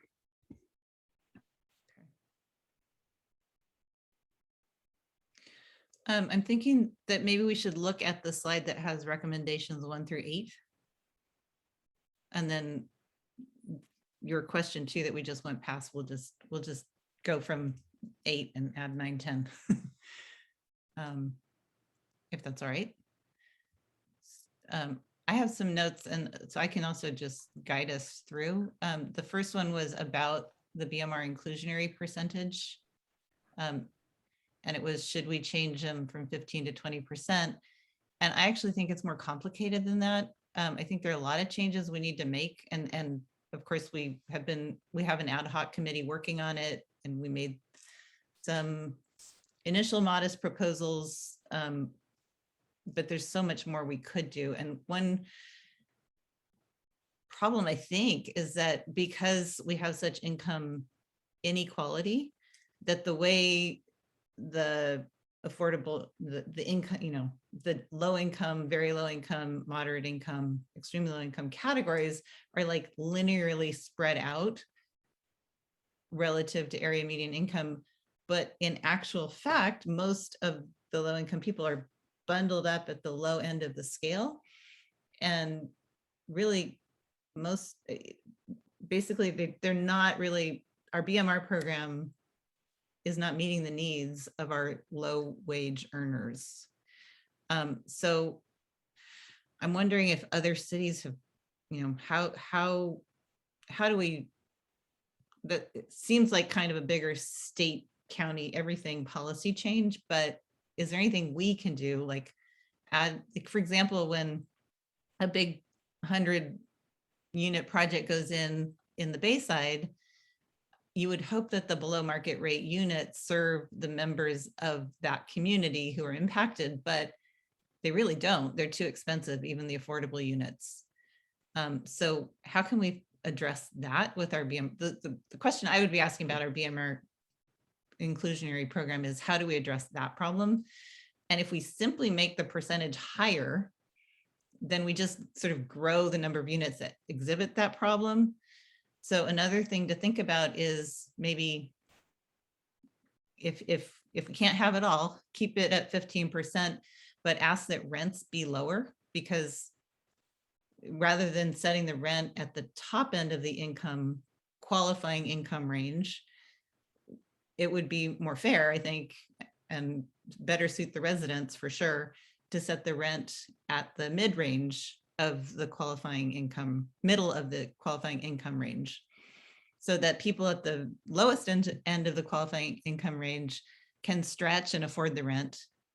And then people at the highest, right before they earn so much that they have to move, maybe they've had a chance to save a little bit for their next move. So, and that, you know, if we tell the developer that they can't charge the maximum rent, then they have to plan for that. So that is the kind of change I'd like us to consider, I think. I'm putting it out there for discussion. What do others think? Especially our experts, Lauren and Nevada.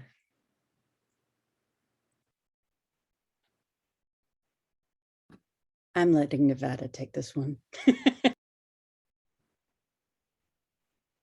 It's okay if it's just a bad idea. You can tell me. I don't know that it's a bad idea. It's complicated. I think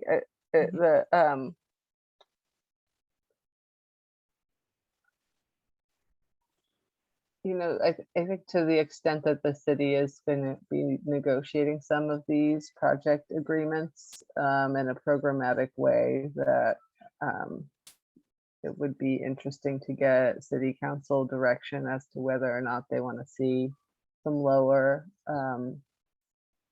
targeting in as part of some of the bigger mixed use planned communities that are coming our way. I think that'd be something that perhaps city staff could help us craft a real question about. And part of that's because of the times that we live in. Like we are, what I mean by that is that the area median income right now in San Mateo County is among the highest in the country. And it is, for many years in a row, it increased by 10% year over year, which means that what we used to plan for through these programs is actually now has shifted quite a bit. So it would be interesting to kind of look at, see like what and who are we really planning for, because a lot of the city's workforce hasn't really kept up. I mean, unless you had a 10% increase in your own income every year for many years, then you will see that you're actually kind of, it feels like it's getting harder. It's because you're actually, you know, potentially losing position relative to our peers.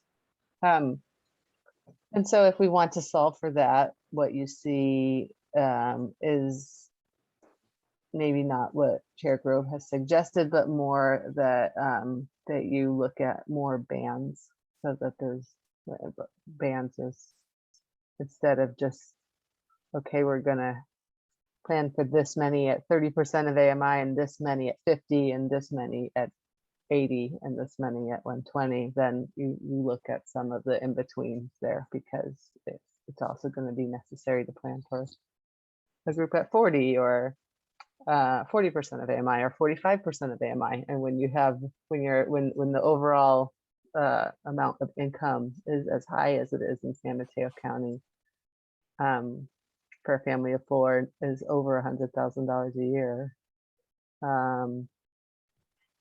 That's why it gets complicated. So I think I would need staff to help me figure out if we wanted to ask a question or pose a question, but that I think is a pretty big policy discussion, because, and it's related to like, what's the real strategy for us to achieve the various types of homes spread out. And I think it's probably going to take multiple strategies, and this might be part of one of those.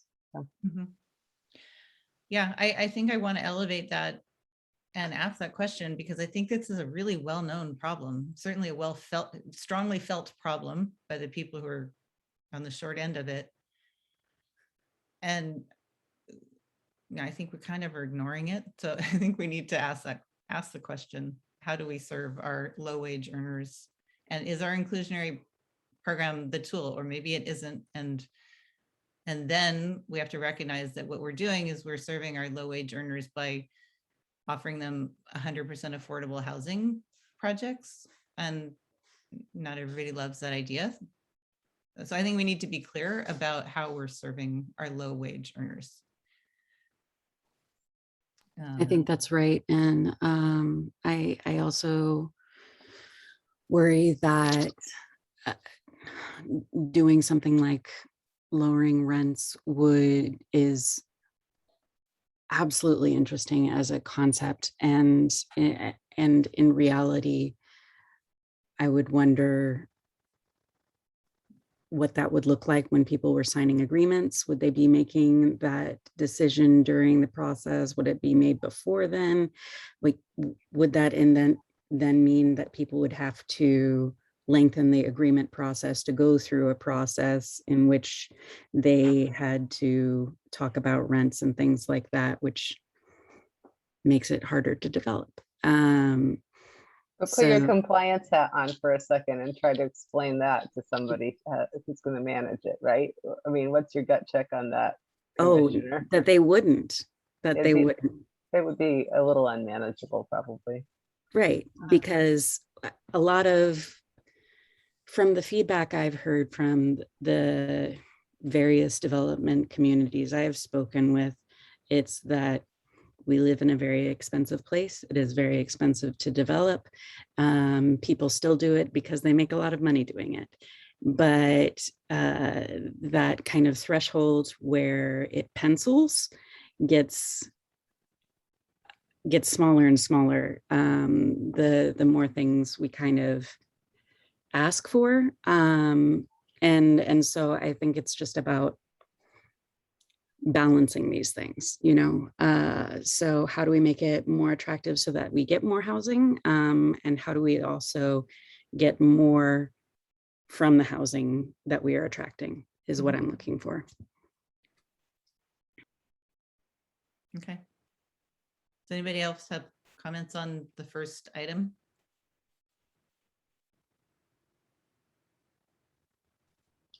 Well, I think it's like generally supportive, but need to see what else is happening to make that actually work for our development partners. So is that, what is, I mean, it's a series of levers. So if you just push on one, it doesn't work. You have to push on a few. And later on, there's a question about should we be more prescriptive about what income bands we want to be included in our inclusionary program, and we will get to that later, but I think the answer to that we've already taken steps towards is yes. But we'll get to that when it shows up on our slides, I guess. If we're looking for this program to do deeper affordability, which I think is still an open question for me. Yeah, right. Okay. So number 2, expand, we've talked about this, the affordable housing overlay. I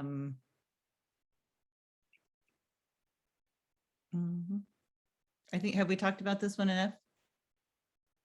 Do people want to give a thumbs up if they're in if they're in support, or thumbs down? I can only see 2 people right now. Thumbs up, expand the affordable housing overlay and be much more aggressive with it. Thumbs up. And I can't see Lauren, and I can't see. That's 4 thumbs. Okay, thank you. Great. All right.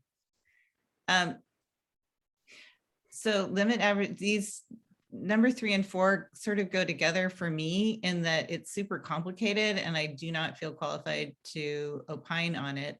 I love the intention to, we don't need any more penthouse units. I don't want to waste our precious land on huge units that house a single person. So I love the goal, and I just feel like it's too complicated for us to say, do it this way, not that way. That's my thought. Others? I'm much more comfortable on the second part, creating a sliding scale for FAR, using that as something that could help accommodate, be it homes for seniors, or we heard again from Ms. Webster from Housing Choices, or you know, to encourage smaller homes for any number of different populations. So I would give that a thumbs up. I can tell you that, and that's preaching to the choir, and this is something we all know. I live in the Willows, which is one of the more affordable areas of Menlo Park. And every single house coming in is a single family monster. So I think anything that kind of balances that out to encourage multiple smaller housing is necessary, and we'll still get an avalanche of large houses, but yeah, so I think it's necessary. I guess I don't know enough about the first part, like what's the, what are what's the extent that the city can limit that? And I have a lot of questions. So I think I've already stated that it's just the second part that I feel that I can support without a lot more information. And it seems like this number 4 sort of accomplishes the same objective as number 3, or maybe I don't understand. Or pushes in that same direction. It pushes in that direction for sure. Okay, but it's not a hard, it's not a requirement, it's an incentive. Is that the difference? Okay. And well, I do like limiting the average maximum unit size, just to avoid wasting our land, or putting it to use that I don't think should be our priority right now. But Lauren, you said it would overcomplicate things. So I take that to heart because you know this business. So can we give sort of a qualified opinion on that?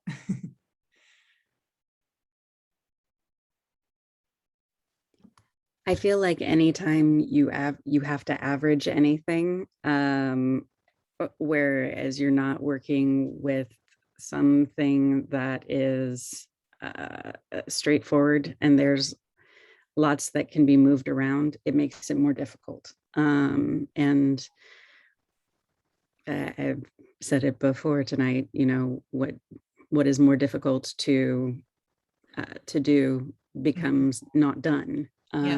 So, well, can we put this to the world of developers then? I don't know. Express some concern. Like I would say that we appreciate the goal, the objective, have some concerns with making things so complicated that it inhibits development. And please check with the experts. Deanna, is that something that we can do? Is that the kind of feedback you're looking for?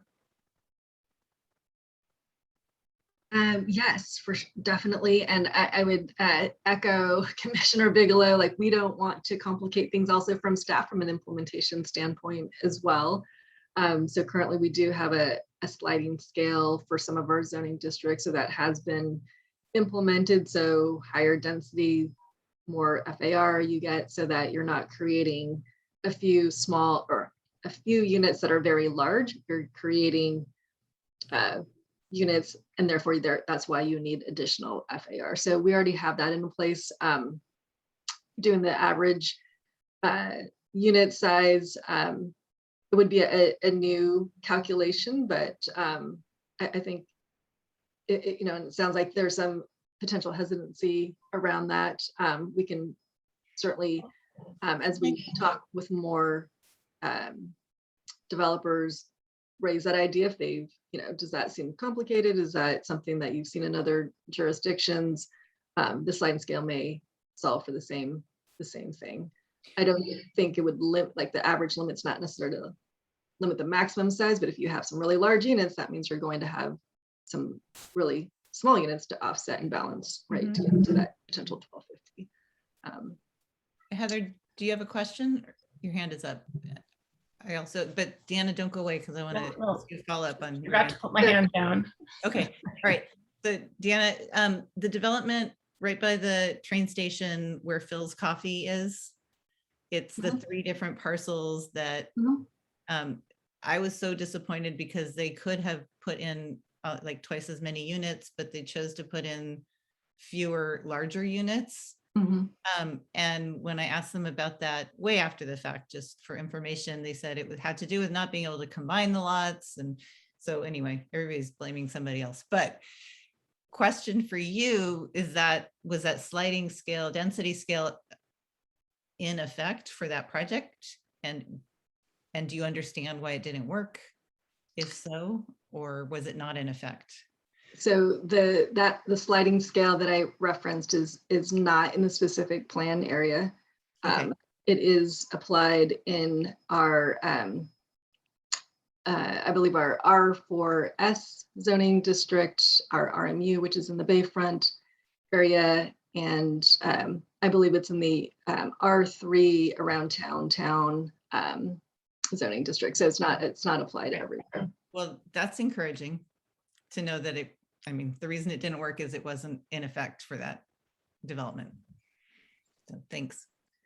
And another tool also, I think we had some conversations about, we can look at minimum densities too, right? So to not have just 2 homes built on, a nice piece of a nice parcel, but really we really want the minimum to be 20 dwellings to the acre, so you at least achieve maybe 4 dwelling units to the acre, or not 4 dwellings, but 4 acres, 4 units on a particular parcel.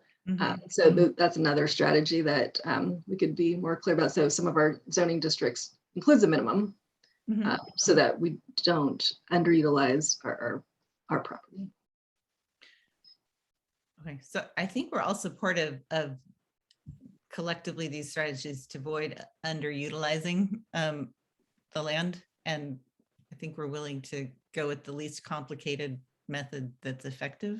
Does that sound good? Okay.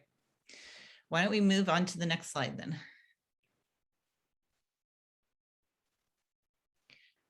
Okay. Yes. Yes, do this. Yes, please increase density downtown and Well, in the adjacent areas near downtown. Even without getting affordable housing? I'm comfortable with that. Okay, because I have heard from some affordable housing developers that that's not a good idea because it just increases land prices and there's no guarantee that you get the additional housing. So I would. Yeah, I'm in that camp. I mean, I like to see that the density is being increased as part of something that is where there's some community benefits involved, and the city's overall kind of lower density that is being proposed, I think allows for that, either through applying an affordable housing overlay zone or potentially if they modify some other policies to allow for increased density, but also have that come alongside some balancing out in terms of providing some targeted affordable or slightly affordable, or not affordable with a capital A, like 100% affordable, but like some public benefit units. That's fair. It is the nearest resources. So from the tax credit perspective, it would make more sense and things. Heather, how do you feel? I definitely agree with the plan to increase the density, and I definitely want to have. I like your phrasing, Commissioner Merriman. Public benefit. I'd like to have lots of affordable housing, but I'm new to the whole game, and I understand that we can just kind of dream all we want, but can we actually get it? Can we get this implemented? So, but yeah, definitely, if we're going to increase density, I think there has to be some affordable housing there.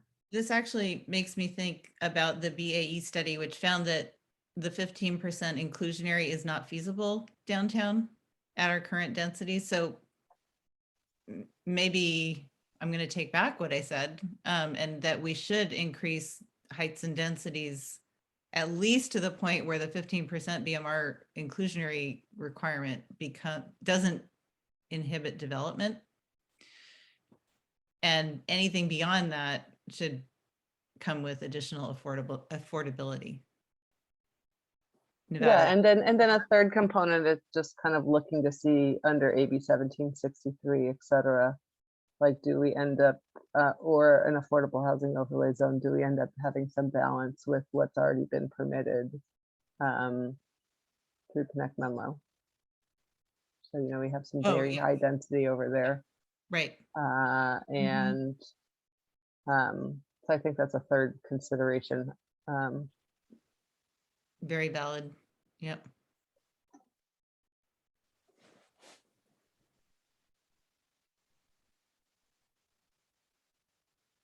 Okay. Other. Deanna, is this helpful enough?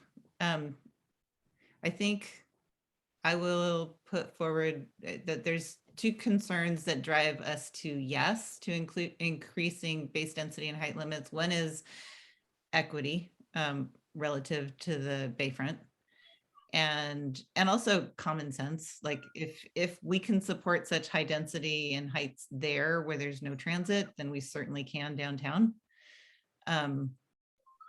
And a concern about simply increasing what's allowed to be developed there and therefore driving up land prices without actually getting the development to occur.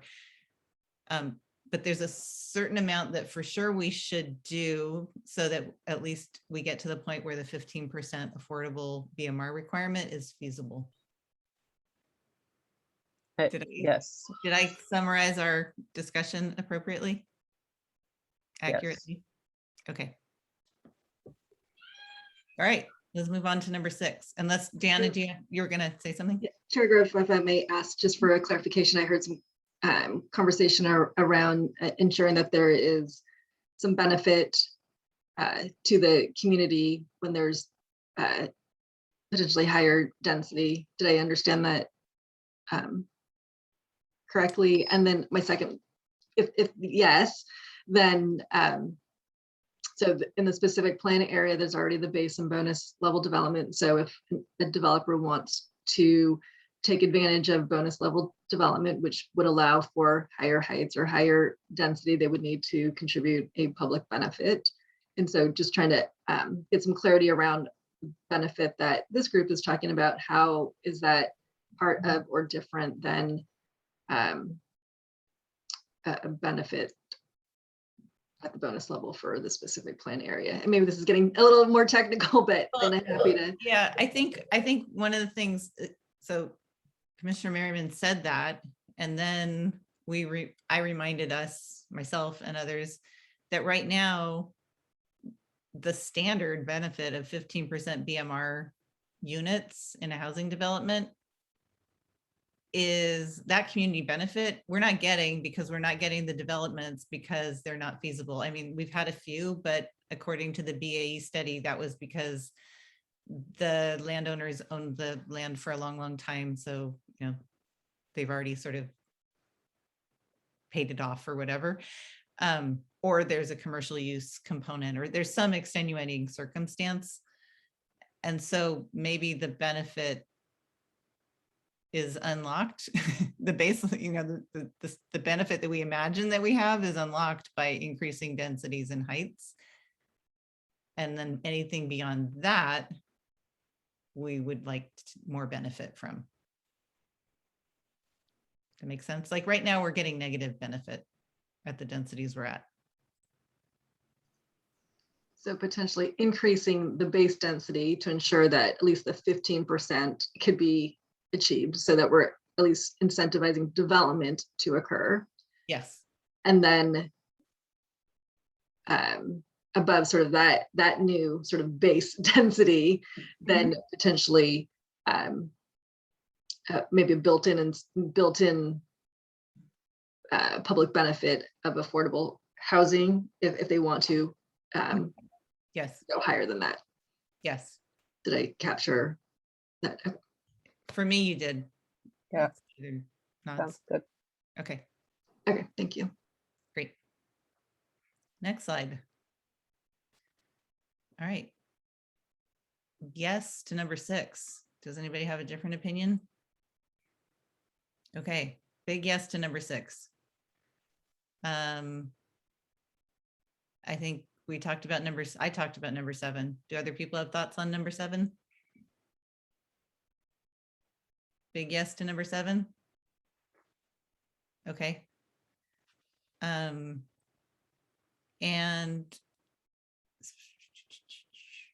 yes to number 8, I think. We just don't exactly know how to do it. But I had a question. We have a couple of veterans projects, and there's been a lot of state law and funding. Is that as much of a need as it? And I've heard that veteran homelessness is down.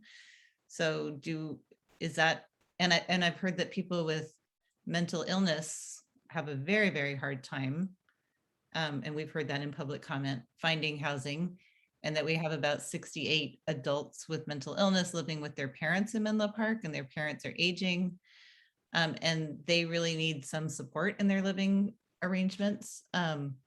So I don't know if those are the right, just wondering about the need for veterans and Veterans.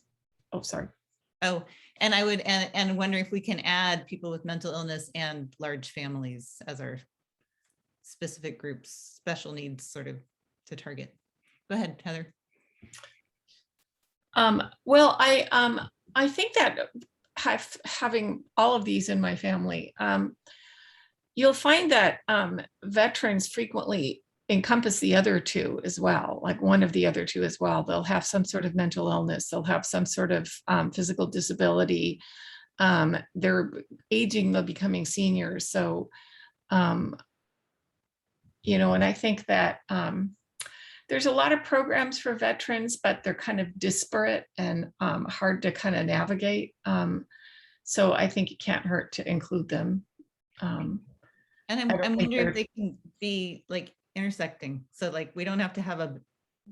But the nature of the veterans programs is those are on the land that's federal government land.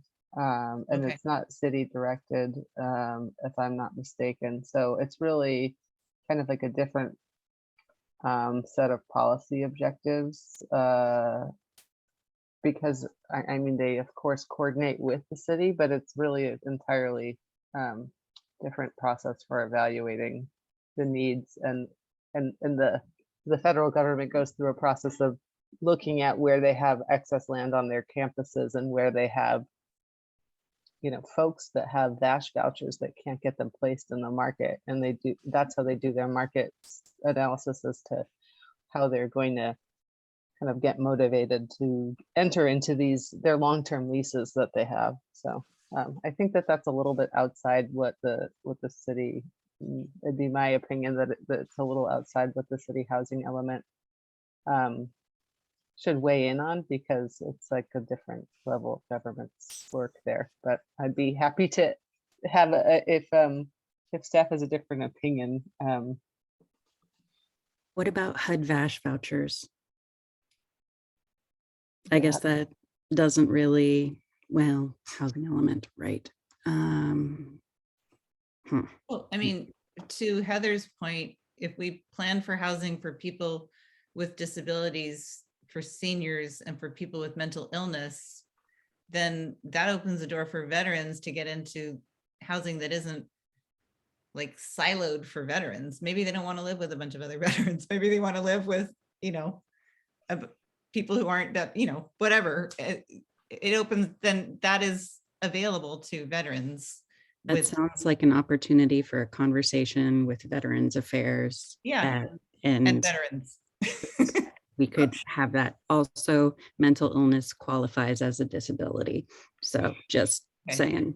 But for the city's perspective, looking at some of the city-owned land, and this is just an example, I'm not saying this isn't direction, but saying, okay, we would like to create conditions under which, let's say, Mental Health Association of San Mateo County is able to operate a 20 or 40 unit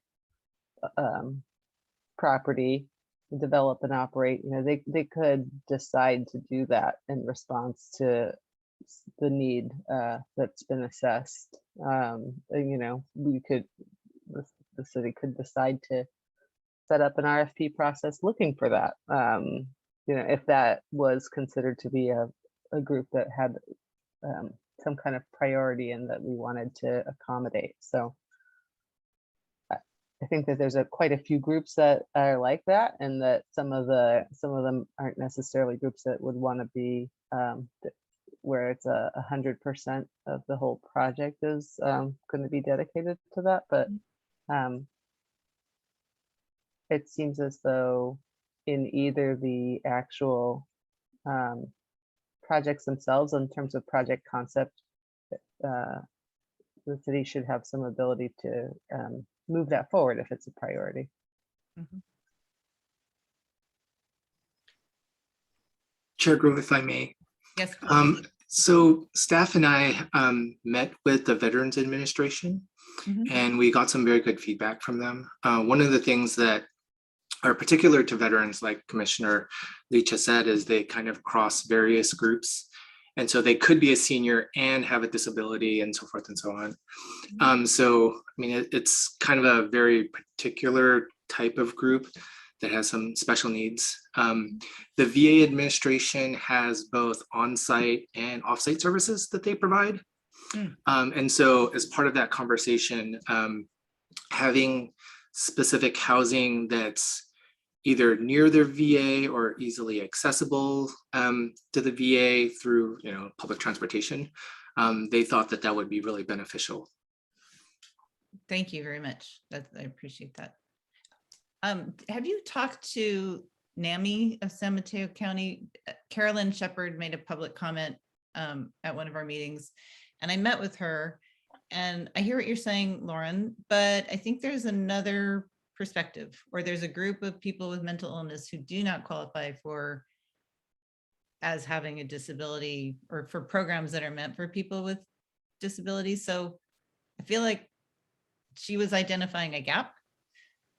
So can we please explore that and make sure that we're serving that? She also mentioned, and I remember we passed a California state bond to fund housing for people with mental illness, because we have this tax that supports ongoing program to support people with mental illness, but we're not using all that money because we don't have the housing for people with mental illness. So that's why we passed that bond. So I imagine there's money available. So I just want to put in a request that we specifically reach out to start with Carolyn Shepard. She'll tell you who else to talk to. But that program is administered through county BHRS, the Behavioral and Health Recovery Services.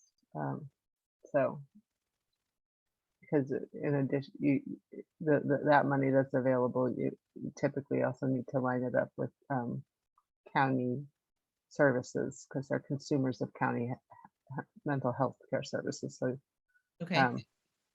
But does that preclude us from planning for housing, or sites and policies to invite that sort of housing in our city?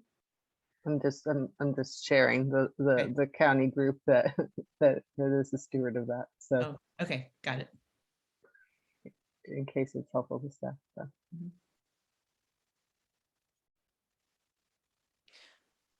Does that take us through all 8?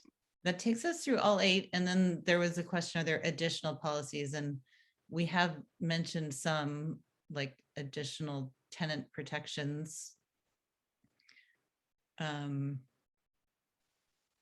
Large. And I would add that exploring things that would kind of stave off displacement, like tenant protections, are considered an example of affirmatively furthering fair housing. Mm-hmm. So that could fall under the scope here. Yeah. Right. So to the extent that we can do this, I would love for us to sort of expand upon the state law, AB 1438. Maybe we can't because the state has the ability to amend Costa-Hawkins and we don't, but the rent cap that sunsets in 2030 and the just cause for eviction that sunsets in 2030, they sunset in 2030, and we should not let that happen in Menlo Park. And we should and they also only apply to some housing, not all housing. So as much as we can expand those policies, which have not had, I think they've been, I guess it would be worth asking if mom and pop landlords have gone out of business as a result of those. And my guess is they haven't, and that maybe there's more appetite for expanding those policies now. So that's what and then I think we've talked about emergency rental assistance, mortgage assistance, as we're doing right now through Samaritan House, but we definitely will need to do that on an ongoing basis, I imagine. And then the relocation assistance and the right to return, as we've mentioned. I miss anything?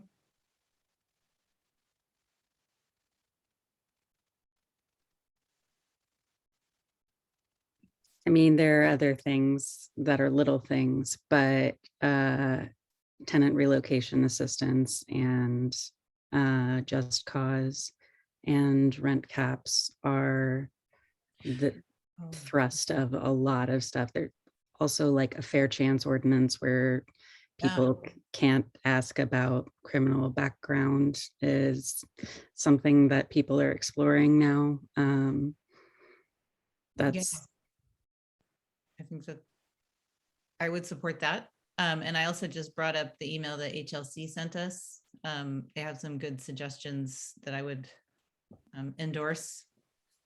One is, I can't say I understand this perfectly, but adopting a red tag ordinance, and they're citing the city of San Mateo as a good example, to provide multiple months of fair market rent to people that lose their housing because the owner didn't maintain the property or a natural disaster made the property uninhabitable. That would prevent homelessness. They said continue the rental and utility assistance to people at risk of losing their home. We just talked about that. This one we haven't talked about, but the city could provide financial support to Legal Aid, the Stanford Legal Clinic, and Community Legal Services of East Palo Alto so that low-income tenants have access to the best information, so they know their rights, they know, and right to counsel, essentially. Yeah. And then they proposed creating a rental registry and to track rent increases and vacancies. And I definitely think we should be doing that because otherwise we just don't have good information about nearly half of the people who live in Menlo Park.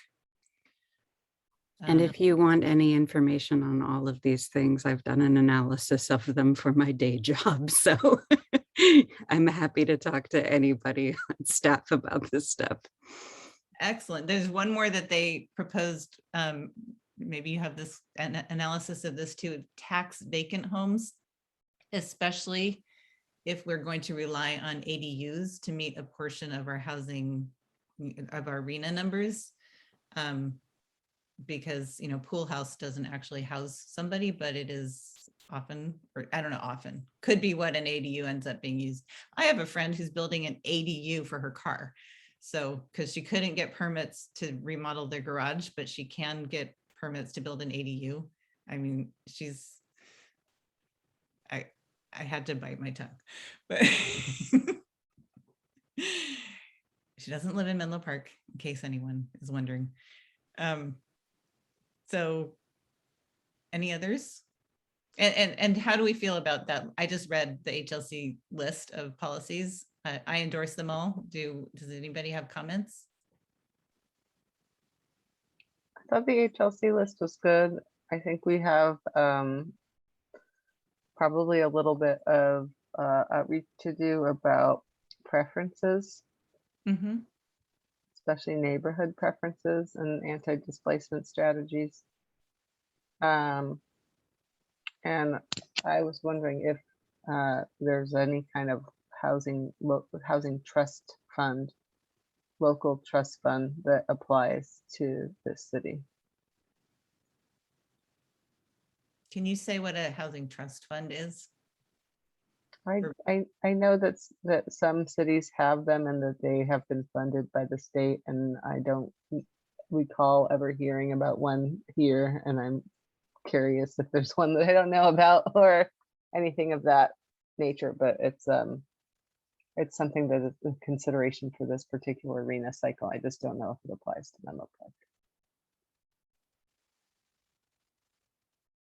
Can staff address that, or? Yeah, no, I'll divert to Deanna on this, but to my knowledge, I have not heard of a trust specifically for Menlo Park.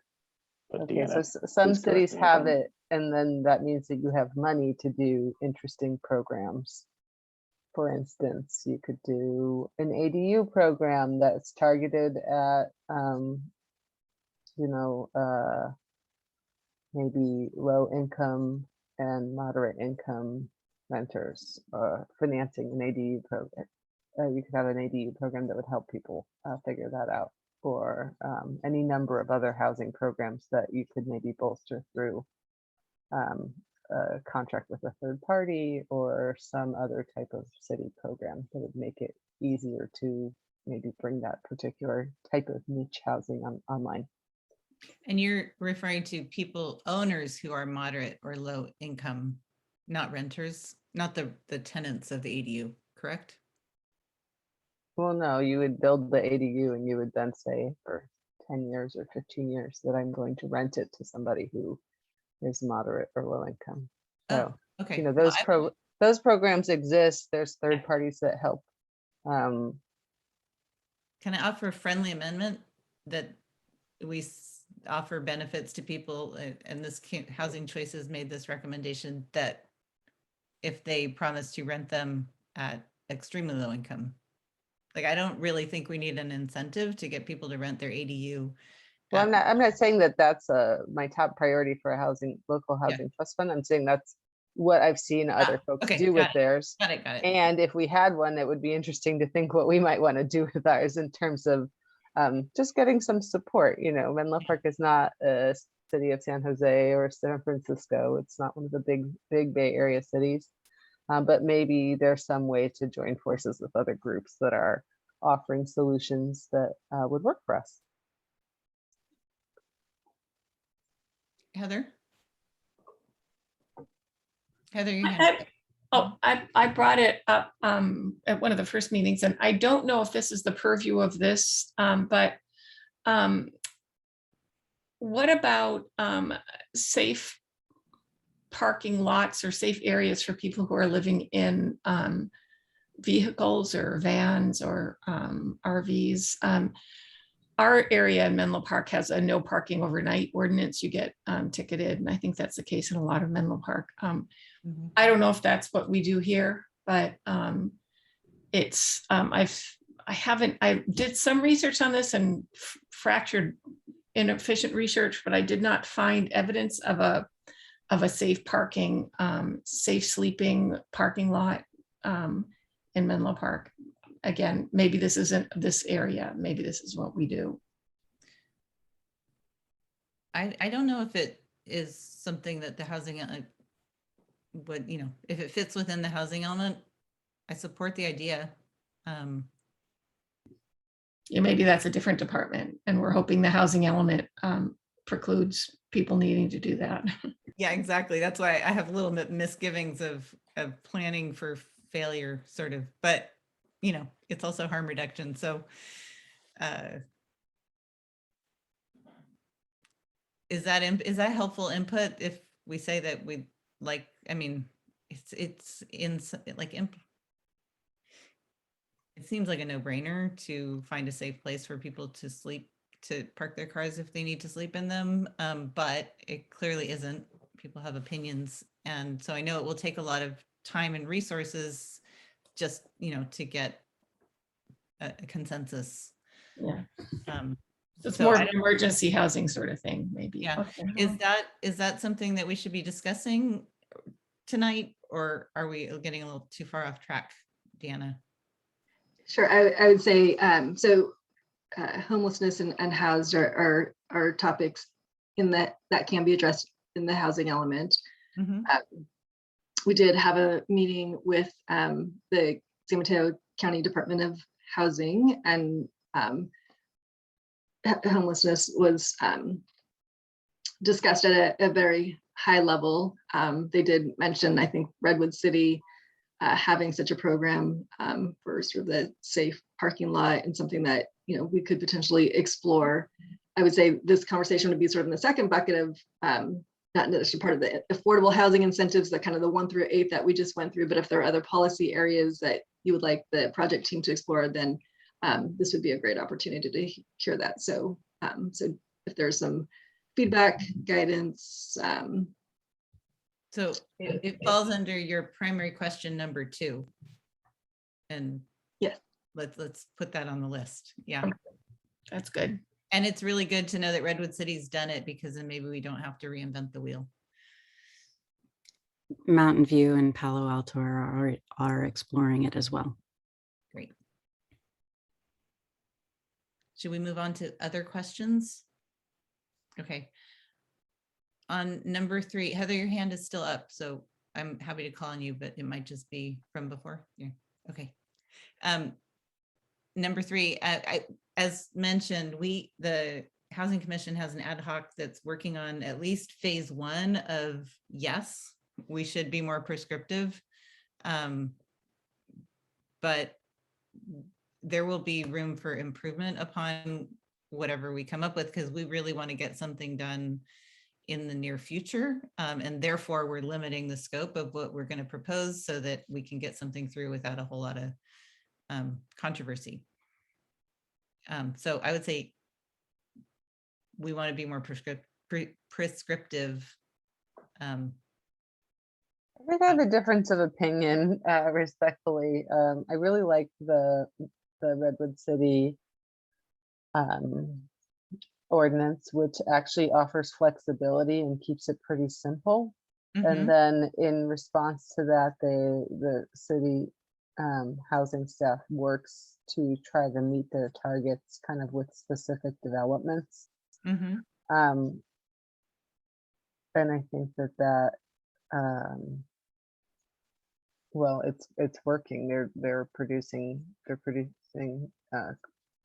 quite a few units that way, that and kind of building out new neighborhoods that have a range of incomes. So it depends on the approach, right? Well, Nevada, will that work for SB 330 projects? For example, when Greystar proposed a certain configuration, we asked for variation.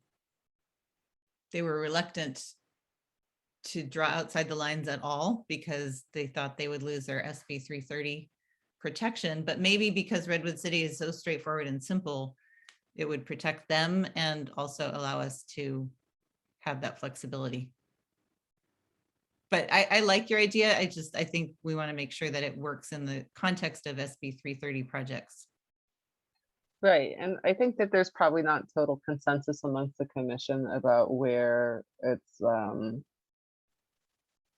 know, how to best deploy this, and I think it's something that would be great to get additional feedback from other parties on, really. You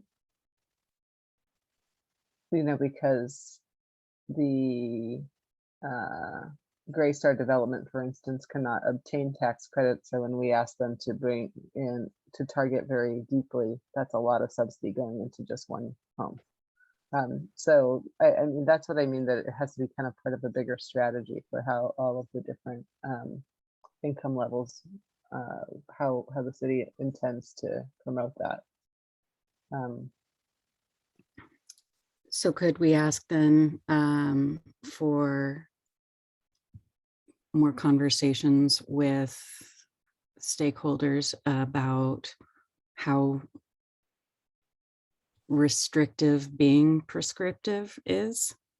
Well, I guess I would just say, look, I find that the Redwood City ordinance is not particularly prescriptive. It's actually pretty flexible, in my opinion, and has a few different ways of going about it. And maybe that's prescriptive in a way, but it still feels pretty flexible to me. Okay. Which I think is something that the industry tends to respond in a really positive way, because no deal is the same, and so it's nice to be able to run it a few different ways and see how it's actually going to be feasible.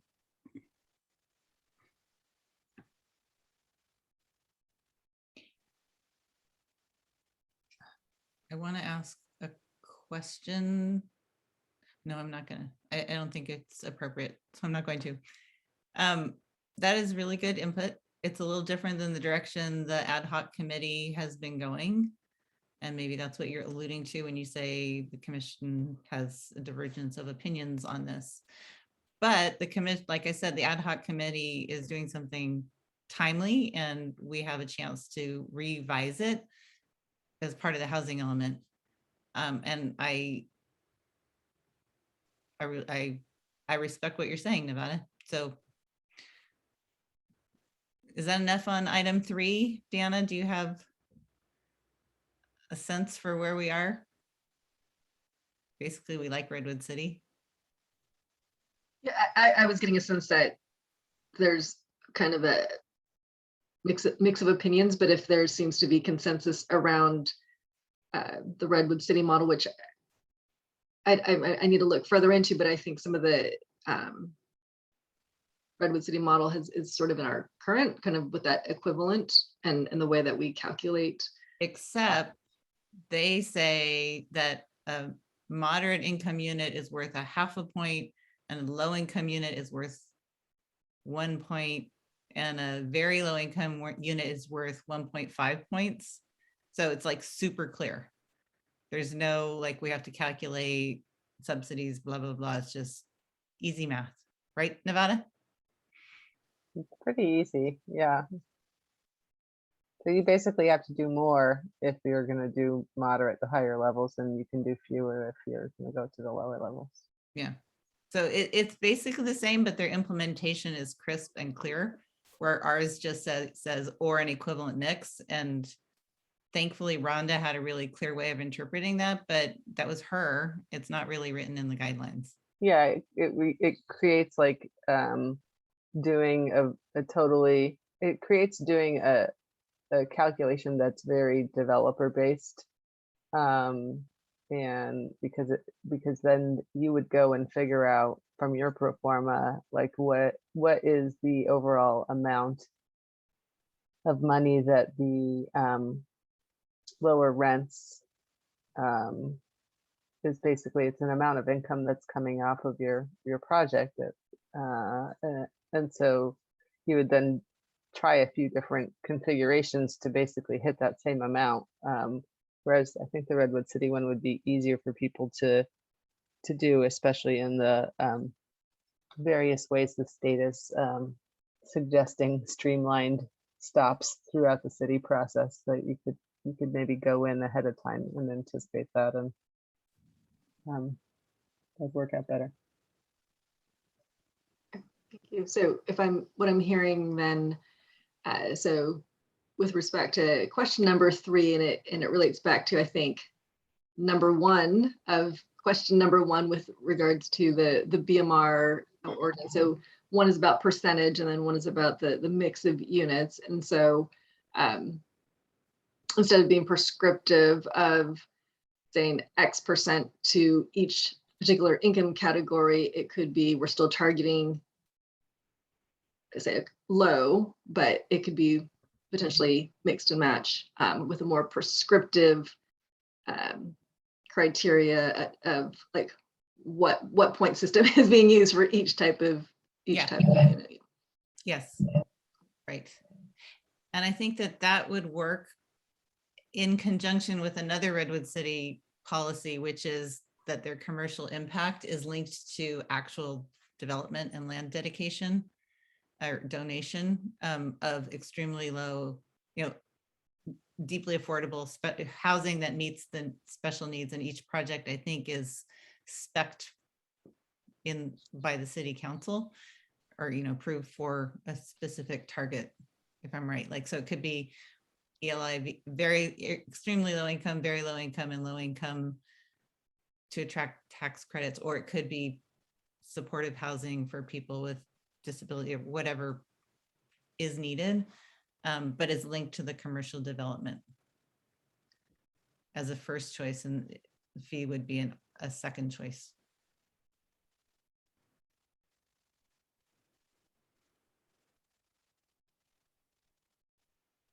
And then that would give us strategies to cover all the income ranges.